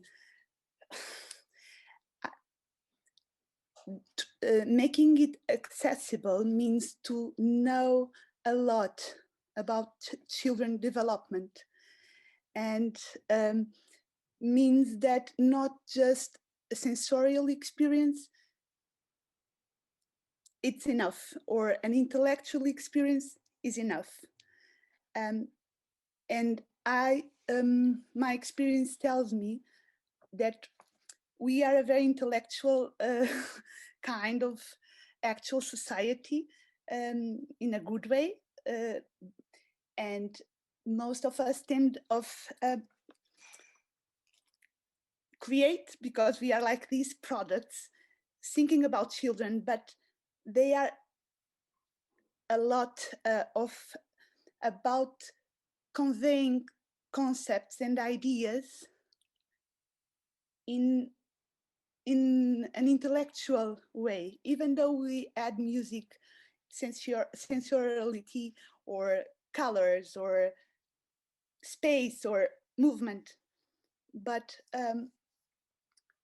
what I'm trying to say and ask your opinion about is critics, or should have a large background, or at least be part of a group of very different backgrounds, where they discuss and bring knowledge about children, not only about the product in itself, the content, but also how can they receive it. The more and more I feel that beautiful artistic experience are missed from teenagers, because they are programmed for young children, and they should not have an age on it. Or sometimes the opposite. I think young children are there, they feel the movement, they feel the enthusiasms, but most of it just random things, because they could not connect with everything.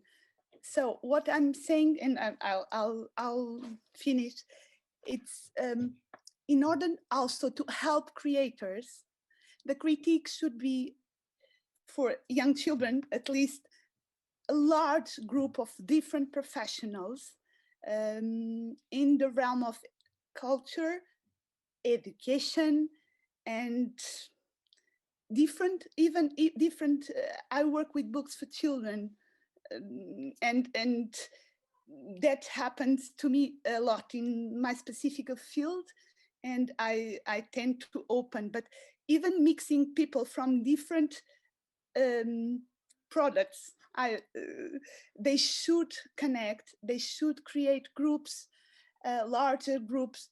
And my specific aim now, where I'm at, it's how can we meet more the way a child until 7 doesn't think the way we think, doesn't feel, or it's not the apparatus it has, it's different. And a disconnection most of the time happens. And the questions you left us, how can it linger? How can it mix what we have previously and add to it? And I want to thank Susanna and Rui, and to organize in organizing a space like this for us to meet and think about it. Age, like putting an age on a should we put an age? Because like before in the morning we are saying the school takes children in and then ask questions. Inez was saying about this in the morning, like they say yes or no, and age mark? What does it mean? How can you feel this play is for 3 to 5? What does it mean, an age? Thank you. Thank you, Dora. Yeah, I think these are really good questions and very sort of central to all of this, because it's also like being 3 and being 3-year-olds are also very different as grown-ups. And I think, like you say, having a diverse sort of critical backgrounds, not to try to own it, because Diana also touched upon this, that this is not criticism or this is not art. I find it very interesting that the scope for criticism becomes so little, partly because we are in the field, a few people in the field are trying sort of to own and saying what is criticism and what is not criticism, and that actually makes it even smaller, I think, because the broad sort of scope on it, on this would be really, I find very interesting. I also don't like when people ask me, because people quite often ask me, since I'm a critic, if I take people with me to the theater, what did you think? And I'm not even out of the auditorium yet. And like, you know, this feeling of the microphone in your face, like, what did you think? How did you like it? And it's still going on. It's for me a very sort of embodied thing. It's, yeah. Just one, but more than ever, parents ask for guidance, ask for these references, this amen from you, Anette, that are an expert on plays. Or so more than ever, we need guidelines, or the public, or especially I'm speaking about young children, the teachers, they need references. They need to, there's a lot of in offer, so I need a reference. So how can we give references without enclosure, and the right ones and open ones, and not excluding, trying to just these. I've seen beautiful experiences in theaters that teenagers, as I said, the teenagers never got, and they would need it, because they don't need just thinking and reasoning. They need it, but they need to be insufflated with beauty in other forms. And some, or vice versa, some experience program for young children, I would never go there. I'm a grown-up. Yeah. I think the key word is sort of trying to open and not limit. It's a good tool. I don't know if you want a break, Rui, or how you want. Yeah, I think it's the moment for us to measure up our thoughts and to prepare what we want to ask you and comment you and to debate with you. Yeah. Maybe we have our break now. It's 15:15. So Joanna is giving some comment. I think families can do some work there, take the whole family to most of the events. Yes. Maybe we can start from there. Yes. Just let's take 5 minutes. It's 15:16 now, so we resume at 15:21. Okay.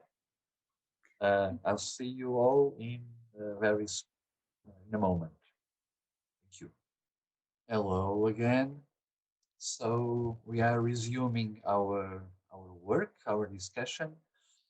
Joana Soares has written an interesting remark. I think families can do some work there, take the whole family to most of the events. It's something something related with the structures, the venues, practices. Who are the spectators? Maybe we can resume our talk precisely from this remark. Mm-hmm. I think, yeah, that's something of this, how do you call it, the across generations, that it's not sort of aimed at one person, and also the social part of it, because going as a family to the theater versus going alone or going with your peers is very different experiences, and opens up also for different, how to say, conversations and waves of lingering with a performance as a shared experience to some extent. And for some, that is, of course, also that's also for some children, and their family will not, at least in Norway, wouldn't afford to go to the theater. So the theater they see in school is the only thing that will happen, because theater is still very, it is quite expensive here. Depending, of course, of your economy. If you have if you have a lot of money, it doesn't feel like a lot, but if you are a family, that is quite a lot of money. Yeah. So, but I find this sort of, how to say, to look at it as we all go into this with our previous experiences, and we do also experience it differently. Like when I have children with me, because I don't have my own kids, but I have my nephews with me, or other kids I know well, because I never take with me someone I like just any child. That's but it's sometimes that's also an interesting thing that critics, if we want to refer to some of the sort of professionality, that when a critic is going to a children's performance, it's sort of, you need like the child who's gonna validate your opinion, like and I think when I do that with someone I know, that it is really interesting conversations that comes out of it, because I know children who are only interested in the light design.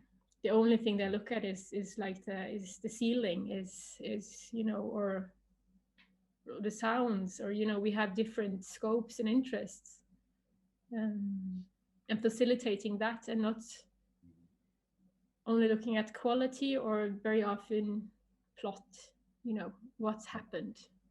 Can you retell the performance? Because it's also something about performance being something that we share, and not only how to say, like a product that we are sort of reshaping.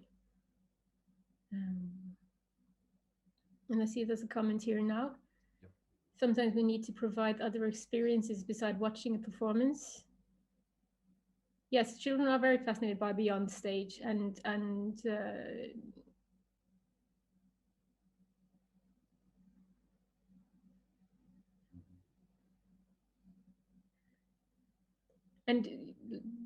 like the comment says, like sort of learning the theater as an institution and learning what it is shapes, of course, the experience. And for some children, they sort of, how to say, understand that there's a beyond the stage. I had a brother who took a really long time learning that what happened on stage was sort of a staging. We had a cousin who was on stage, who was an actor. And you could tell my brother that how many times he wanted to, and he really didn't get it. It was like, but it's Peter Pan. And we were like, yeah, but it's really Kenneth. He's like, no, it's Peter Pan. Like, what are you getting at? To some extent, that we were very different children to that sort of. Yep. Critical interruptions. But yeah, understanding sort of getting to know, but I think that also has to do with what Diana was talking about, sort of if you want to facilitate, and it's something about making the space also, how to say, when you go into a space, that it's your space to some extent. Yeah. As professional spectators, when I go to the theater, it feels a bit like my place to some extent, because I go there so often. So even if I'm in a new theater in a new town, it feels a bit like I know it to some extent. But if you're not, then it's also, I think, also having a conversation with someone like a school class in the theater, if they've never been there before, then it's very sort of my turf, or the theater's turf. And I think that would most likely be a different conversation than in the classroom, or in maybe not even classroom, maybe another place where they feel comfortable. They sort of, something about knowing the space. Yes. I was thinking that in Portuguese, we have a plus on the words lingering, because we would say demorar. And inside the word, there is another word, which is your address, your home. So I think to linger is really this way of feeling at home, making it home for you. And when you're at home, you're not always in the same part of your home. You occupy different parts of your home.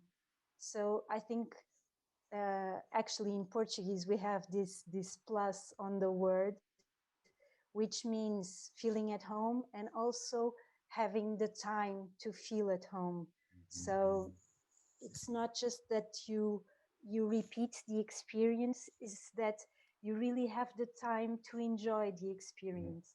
And most of the times what happens, especially in organized groups, or sometimes even with family sessions, is that everyone has the watch on top of all the priorities. So there is the bus waiting outside, there is the meal, lunchtime, and if you ruin that organization, then everything is ruined. So there is a rush in the experience that kills everything when you get to the end of a performance. Another thing that happens quite often, and I think it's something that we are learning, is that usually when you present performances for children, for young audiences, at the end they don't clap, they don't react, sometimes they just sit there. And it's very interesting if you don't force any kind of reaction, any kind of response to the performance. If you just wait there on stage, the artists, the people that welcome the group, the people of the theater itself, sometimes a conversation naturally arises, sometimes not. They just get up and they try to find their way out. And it's very, for me, it's very beautiful to respect also that moment when sometimes when you watch a performance, you feel like conversation or clapping or noise is just ruining your experience. And that is also a part of feeling at home. To feel at home also requires that time and that easiness and that respect for your own wishes at that point. So I think one of the things that really needs to be studied and prepared is also the frame of time that you announce families and schools that they need to have in order to feel the whole experience. Meaning the performance starts at 10, let's say, but it won't finish at 11. It will finish at, say, 11:30. So that leaves you time to enjoy and to give them the half hour extra, not to rush things, not to make them rush to the bus and to go to school, but really to let things happen like they do in life. When you find someone new that you start a conversation with, it's very exciting usually.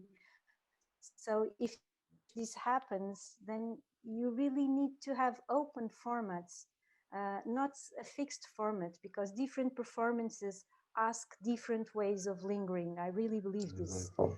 It's not the same to watch a performance and another and offer exactly the same proposal. I think performances have this in themselves. So to let an open space to find the right way to react to this, and to for the surprise that comes from the reaction of real children. They're not all alike in spite of having the same age. It's really important. It's a sign of respect for this criticism that arises naturally at the end or in the middle when they comment, for instance, that the teachers are always saying, shh, shh, shut up, don't comment. Sure. Sometimes it's really interesting to listen to what they're saying in the middle of the performance. So this sort of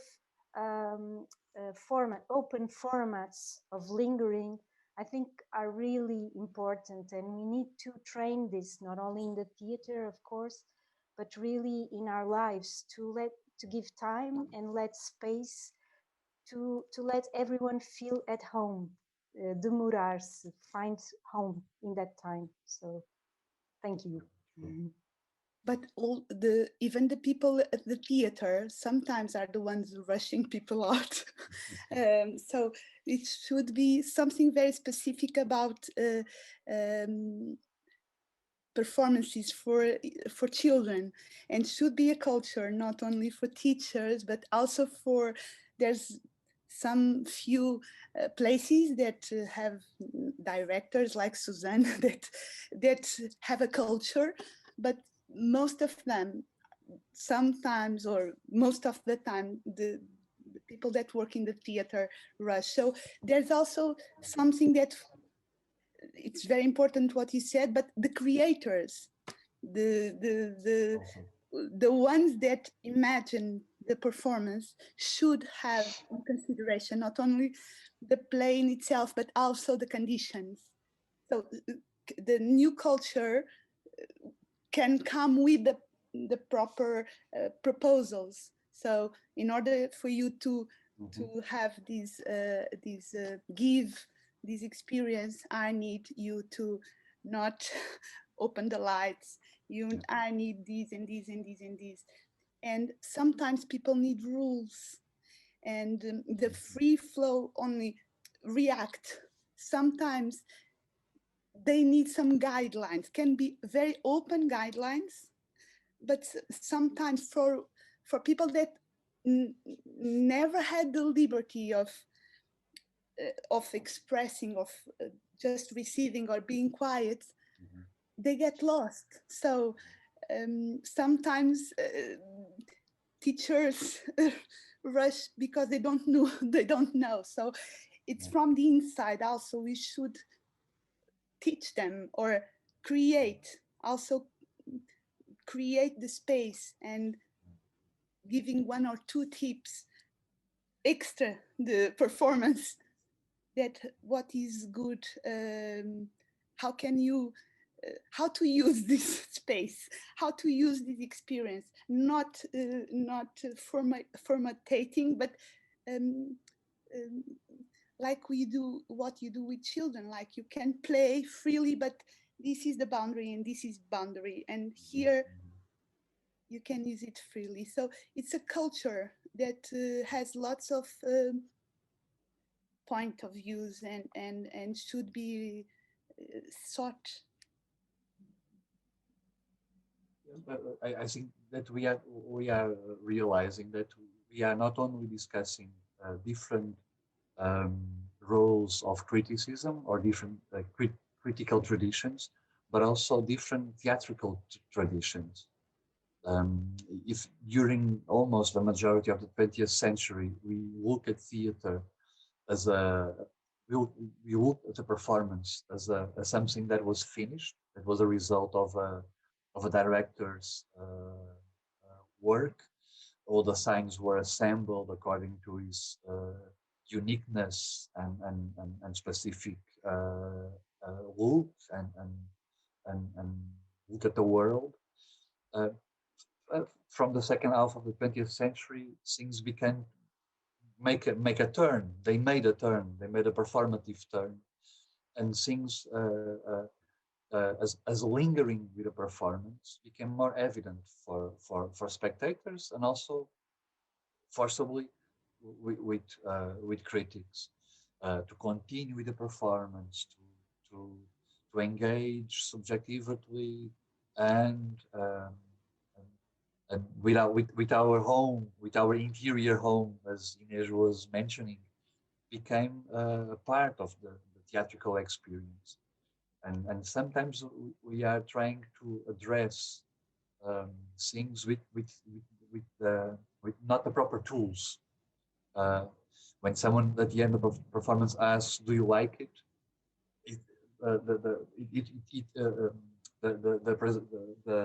We are assuming that something has ended, and we are now able to look at it as a finished event, a finished thing, and we may say, yes, I did like it, or no, I didn't, or no, I didn't like it. When in fact a performance continues with a spectator, I'm not trying to put words in your mouth, and I'm trying to elaborate a little bit also on it. But the idea of lingering an event, I think, is crucial for our discussion. Continue with the performance, to demorar, to prolong, to be with the performance according to our own previous experiences, what happened to us during the performance. It's quite important. Yeah, I think it's about sort of like making a home or finding your home in it to some extent. I think that the connection with home is really nice. Yeah. It's lyrical. It's also something about how to say home is also a very abstract thing.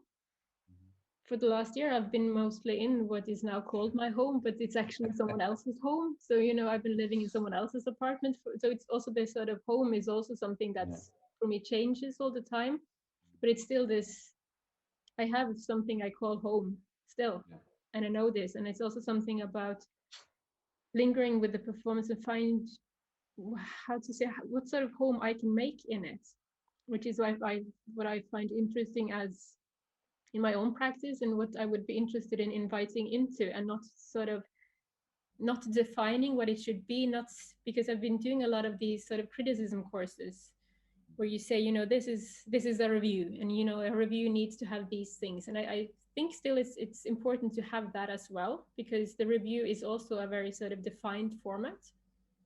But alongside that, I'm interested in what sort of other ways of lingering, what other ways can you find a home and you know, make it into something as a starting point for something, which also connects to the question from Philippa, that children will watch and listen to everything, regardless of quality, and how to develop critical thinking. And I think there's like two things here. It's one is sort of, instead of thinking of qualities, you know, that one thing we recognize as a quality, because as professionals we know, you know, this is like low quality music, for instance. It's made in crap ways. When you have well, actually right now I don't have a language for crap music, but that has a low quality, but I can also recognize that someone else finds some other quality in it. And I think that the critical thinking is trying to sort of, that's why I think lingering is sort of dwelling with what is it that resonates with you, or what is it that pushes you away, and sort of just like looking at what is it you like or not like, but not just like, but sort of exploring all of the sort of aspects of it. At the moment, I've been trying to work finding, how to say, tools and questions in workshops, and I find it really difficult to find something that's open enough, that doesn't sort of go straight into like, was it good or was it not? Sort of look at qualities. And some of them has to do with sort of, instead of going to, like when you sort of obviously like something, you have a pleasure in it. It's like, before saying why do you like it, it's like, what does it smell, what is the taste of it, where can you feel it, and you know, sort of like going around it as a way of coming to what it is for you, or what you want to make it into. Because I think it's partly of critical thinking is exploring sort of your own relation to something, but it's also exploring how you can develop it further. Like, to some extent, I think criticism is getting quite close to a lot of like fiction and literature. Like a lot of fiction the last years has been so close to to biographies. You know, it's also interesting when is it a diary, when is it a novel, when is it criticism? It's quite close to each other.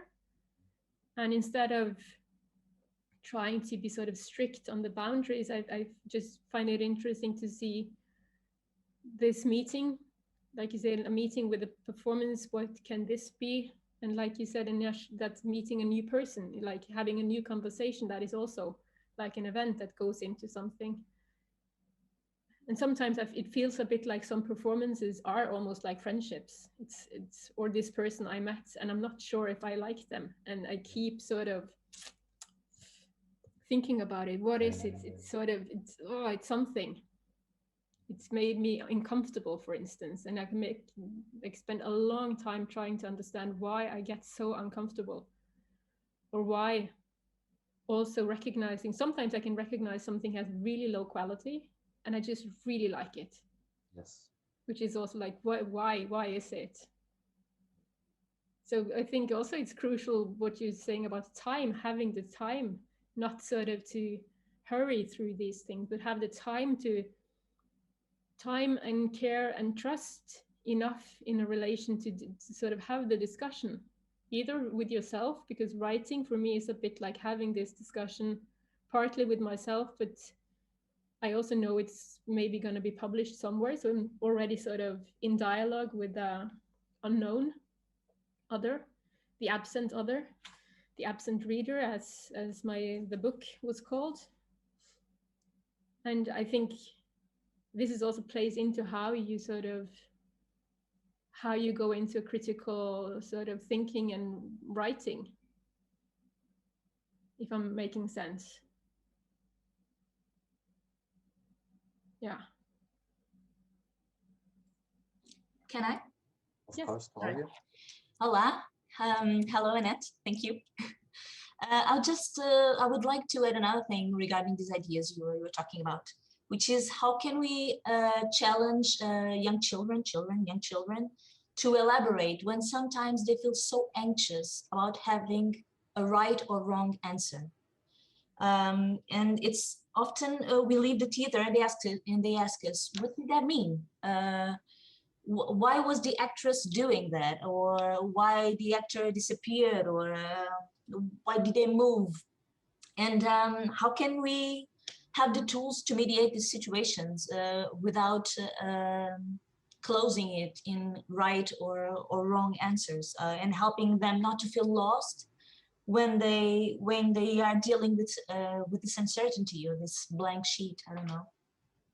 And this is regarding parents and teachers also, because when the performances end, they feel kind of rushed to explain things to them.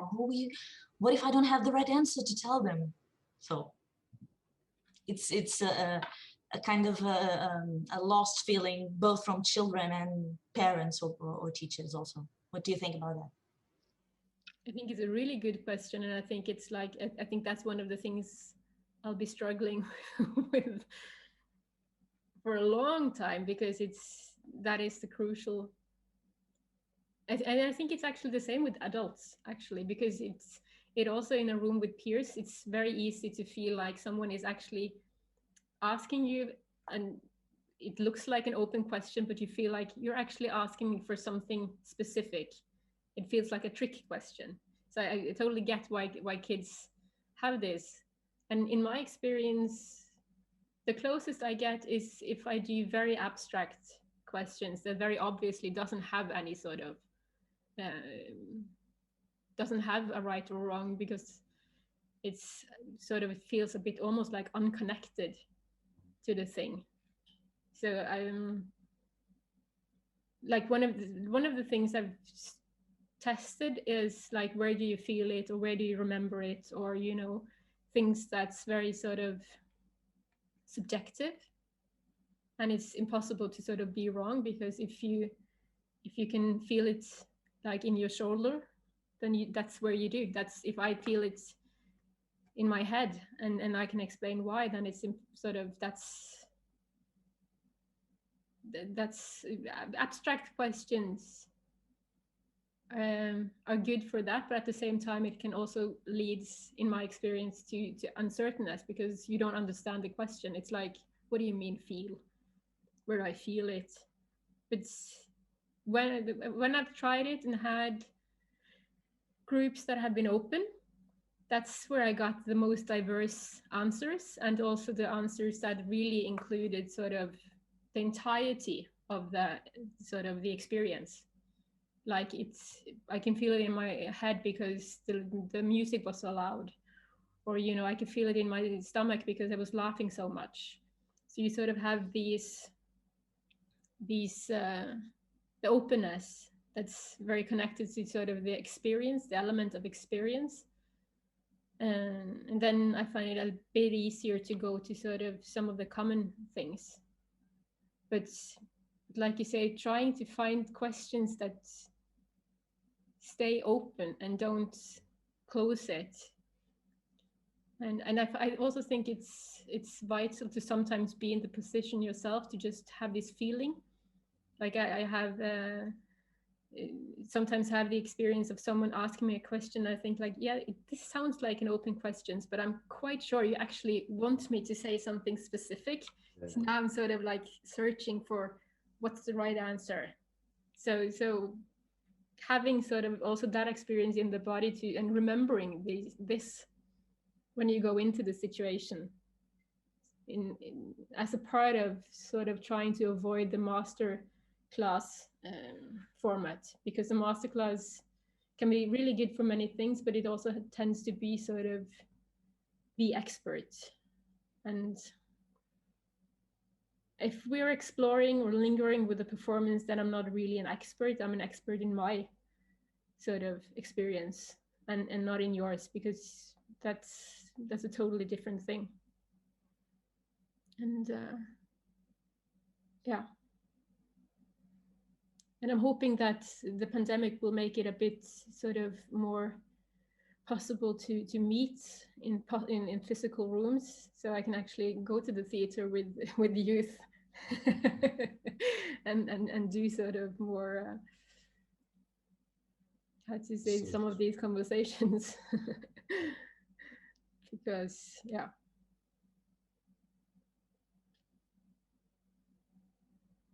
The time, but I think some of the things we talked about now, like just like you say, having intending something to be open, because it's a lot more difficult than it sounds to be open. Absolutely. It's Absolutely. Yeah. Yes, Ines? I just wanted to say something really short. It's a strategy that a psychologist I worked with taught me how to answer these questions that sometimes children ask us, very direct questions at the end. And when we don't want to reply, not to condition their reading of the performance or their reading of certain situations, you always return the question. You make it like a boomerang. It comes to you and you throw it back. So it's a strategy I always use also with my children at home, because this gives me much more information. Even if the child says, I don't know, that's why I'm asking, but then you can really start to dig around the question and make more questions and really open that space that Anette was talking about, to have a real and open conversation. And the other thing is, I always say that when we are in a theater or in an arts venue, that we leave the rubbers, the erasers outside. So when you experiment, you are never wrong. It's the great thing about experimenting is that you don't know. It's neither right nor wrong. It's an experience. Exactly. It's experimenting. So the theater is a great place to be at, because you don't have these pressures. So we can really experiment a lot of possibilities. And this I usually say more for teachers than for kids, but it really helps to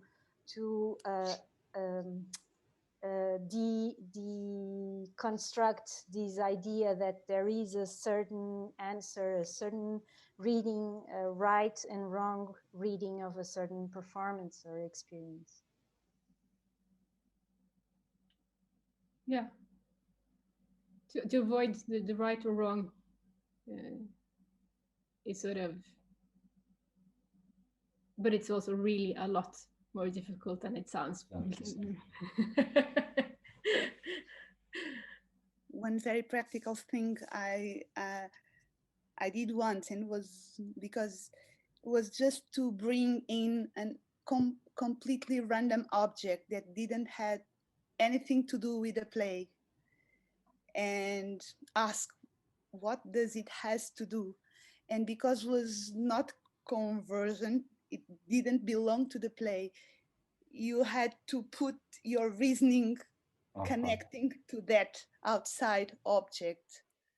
And that allows, because there's no right or wrong answer, but it's a focus, because when you leave freedom without borders, you become afraid, so you don't say anything, or you are afraid. But if you say what this fork has to do with the play, and you have to make your own argumentation, yes, your own narration. You become, yes, of because your experience. everybody gets different ways to get there, and at least you have at some point to get to a safe one. So it allows for a lot of that is, if you want to create discussion and dialogue after. Sometimes you don't, or sometimes they ask things, and what in the play it allows you to, what in the play reminds you that, and they go again to the play and come back. But as Inês was also saying, working with teachers, it's much needed, because most of them, they didn't, they don't go to theaters, they didn't go as children, and they need to know the rules, the no erasers, and to do these exercises, or to feel it as if they were children when they experience like that. And after that, because they are a bit not a bit, lost. They want to do it, but they need to experience that in a safe way. I've also had teachers when I've done some of these workshops and been more eager than the children. Like, I want me, pick me. Well, you were supposed to sit in the back, but sure, go ahead. So sometimes you get these sort of open rooms by chance, and sometimes it's like it doesn't happen. Yeah. We don't have any more questions on the bate-papo, on the written question. I don't know if there is one more question to be presented or comment. We were planning to end to stop, not to end, but to stop the discussion at 16, and then half an hour later I will come back to make final remarks. But I don't think we're going to do that, to have a half an hour break. I think when you feel like it, when Anette allows me, I'll just make my final remarks and open the floor a bit more to everyone else, and then we can all write down our notes and to linger with what Anette has been presenting. This said, is there any more comment or question on what Anette has been discussing with us?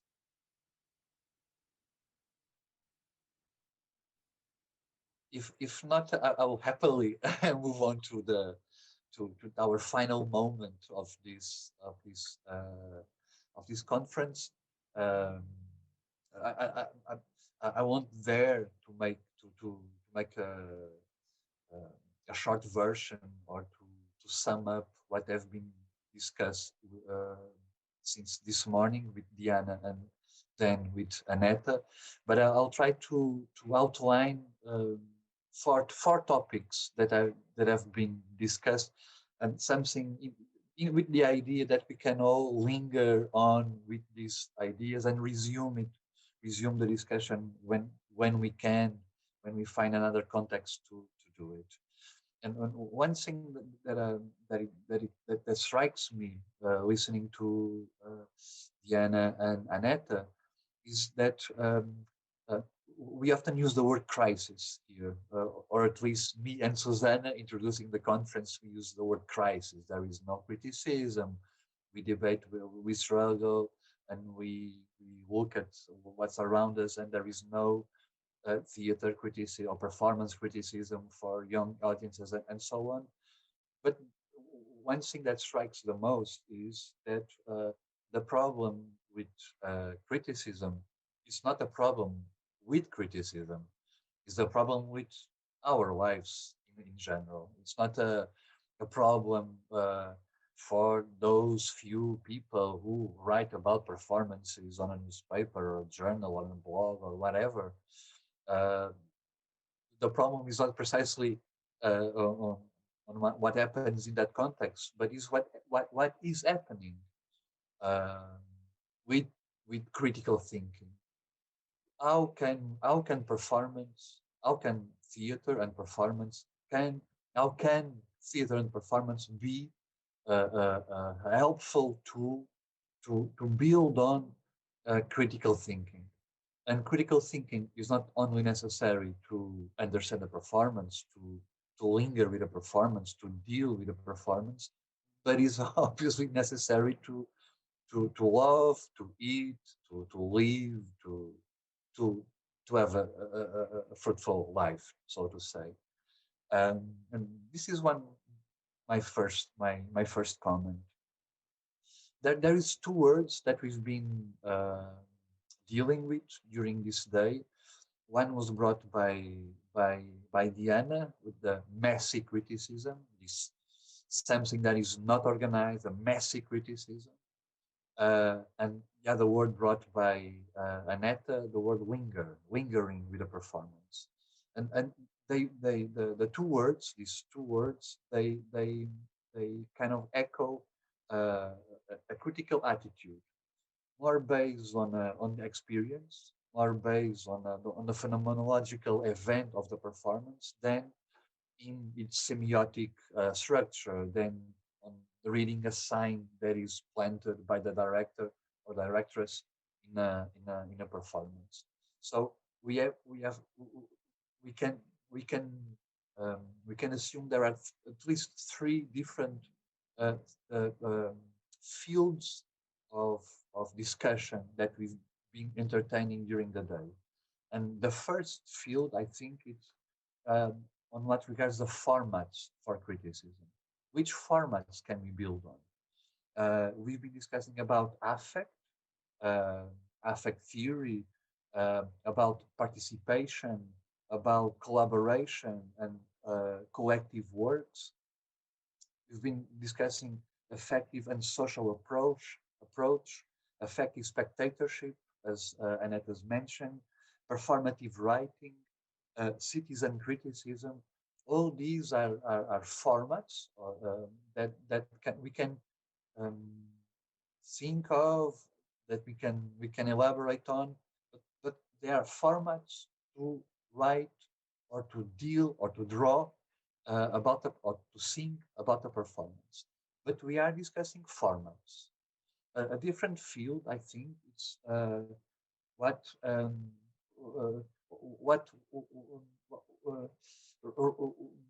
can we say about the spectators, about the audience? What is happening to the audience during a performance? How are they being stimulated? How are they responding to the performance? How can we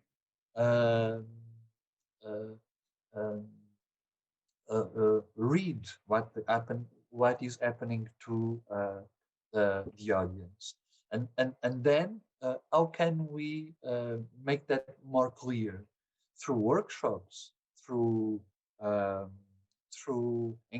enabling the children as critics? Is that a tool that we can devise on?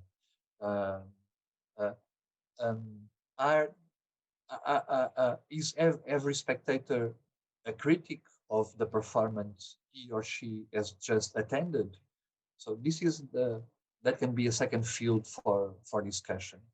And the third field for discussion, something that it was in the beginning of our talks, mine and Susanna, what are the specific tools on regarding writing about a performance for young audiences? Are there specific tools? Are there specific tools? Should we be more attentive to some aspects that we normally are not when considering a grown-up performance, a performance for grown-ups, a regular performance? Are there any specific tools for when we engage with a performance for young audiences? So, if you allow me to make this this note-taking, sharing with you, I think that the three fields that we have been dealing, discussing, engaging with, and I think they are the three fields that we will continue to be looking at and will be discussing. We have a very eclectic crowd in this conference. I see people, they are theater practitioners, they are artists, people engaged with reading, such as Dora, and books, and theater photography, such as Susanna, many students from performing arts, Felipe and Pedro, and I'm just mentioning the ones that I know, that I recognize, but I sense that we have a very eclectic crowd here. I imagine there are some people really more engaged with schools, with teaching, and working on daily basis with young children. And I think that all of us can help build a corpus of thinking on these issues. And this said, thank you for your attention, and I'll open the floor for any more final remarks if someone is in the mood for it.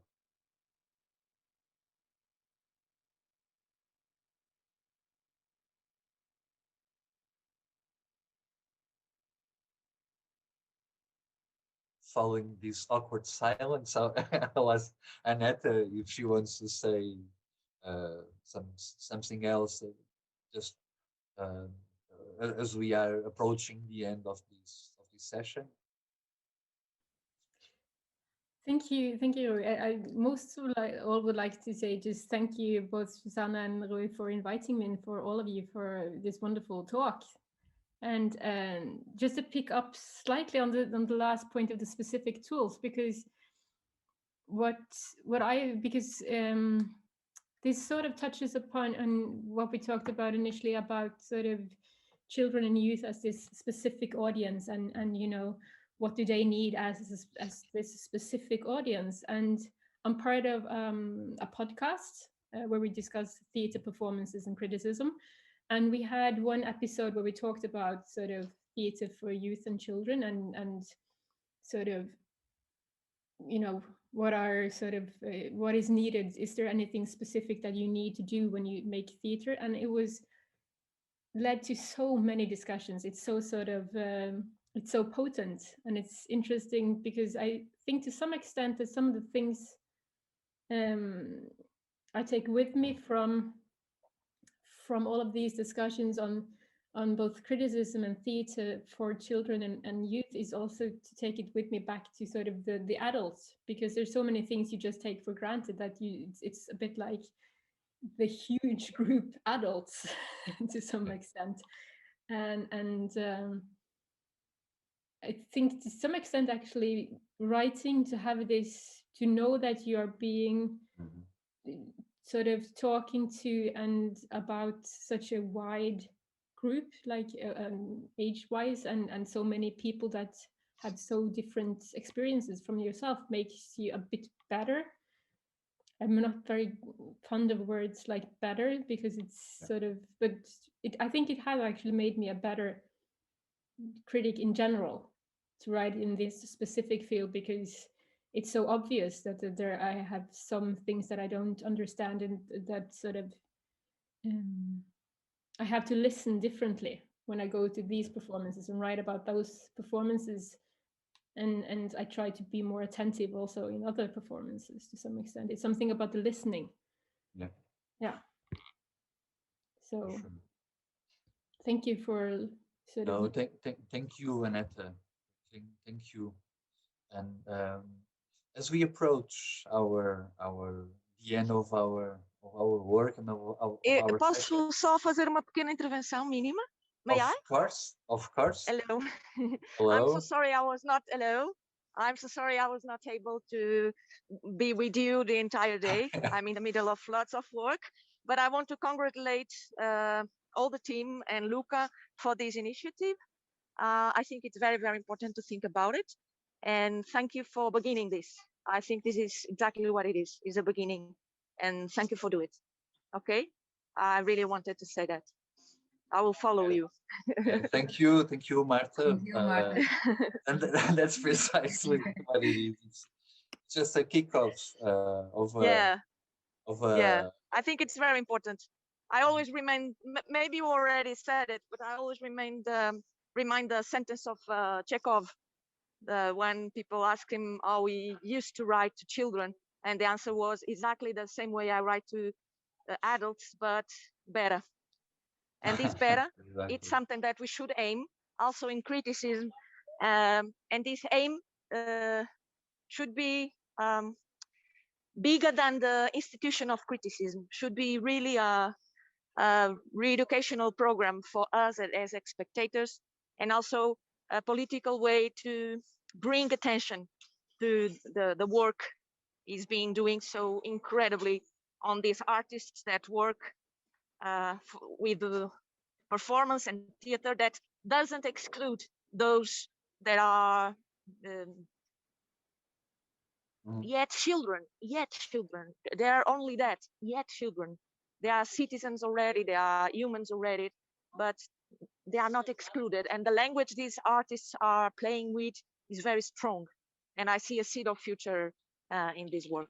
So thank you so much. It's very important what you're doing today. Great.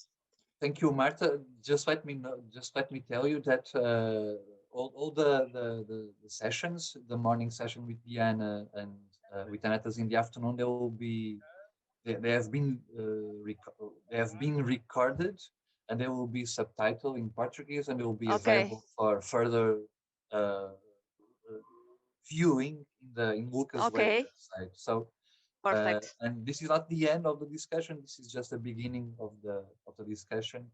And yeah, I'd like to thank Anette very much for her contribution and all the examples and practices that she brought to share.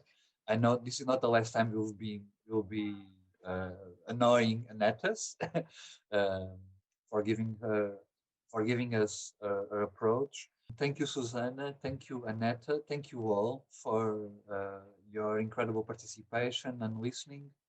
And I bid you all goodbye, I think. We'll see each other in a theater venue as soon as possible. And take care, everybody. Anette, thank you very much again. And thank you. I hope to see you all in person. We will for sure. That's a promise. That's a promise. Thank you all.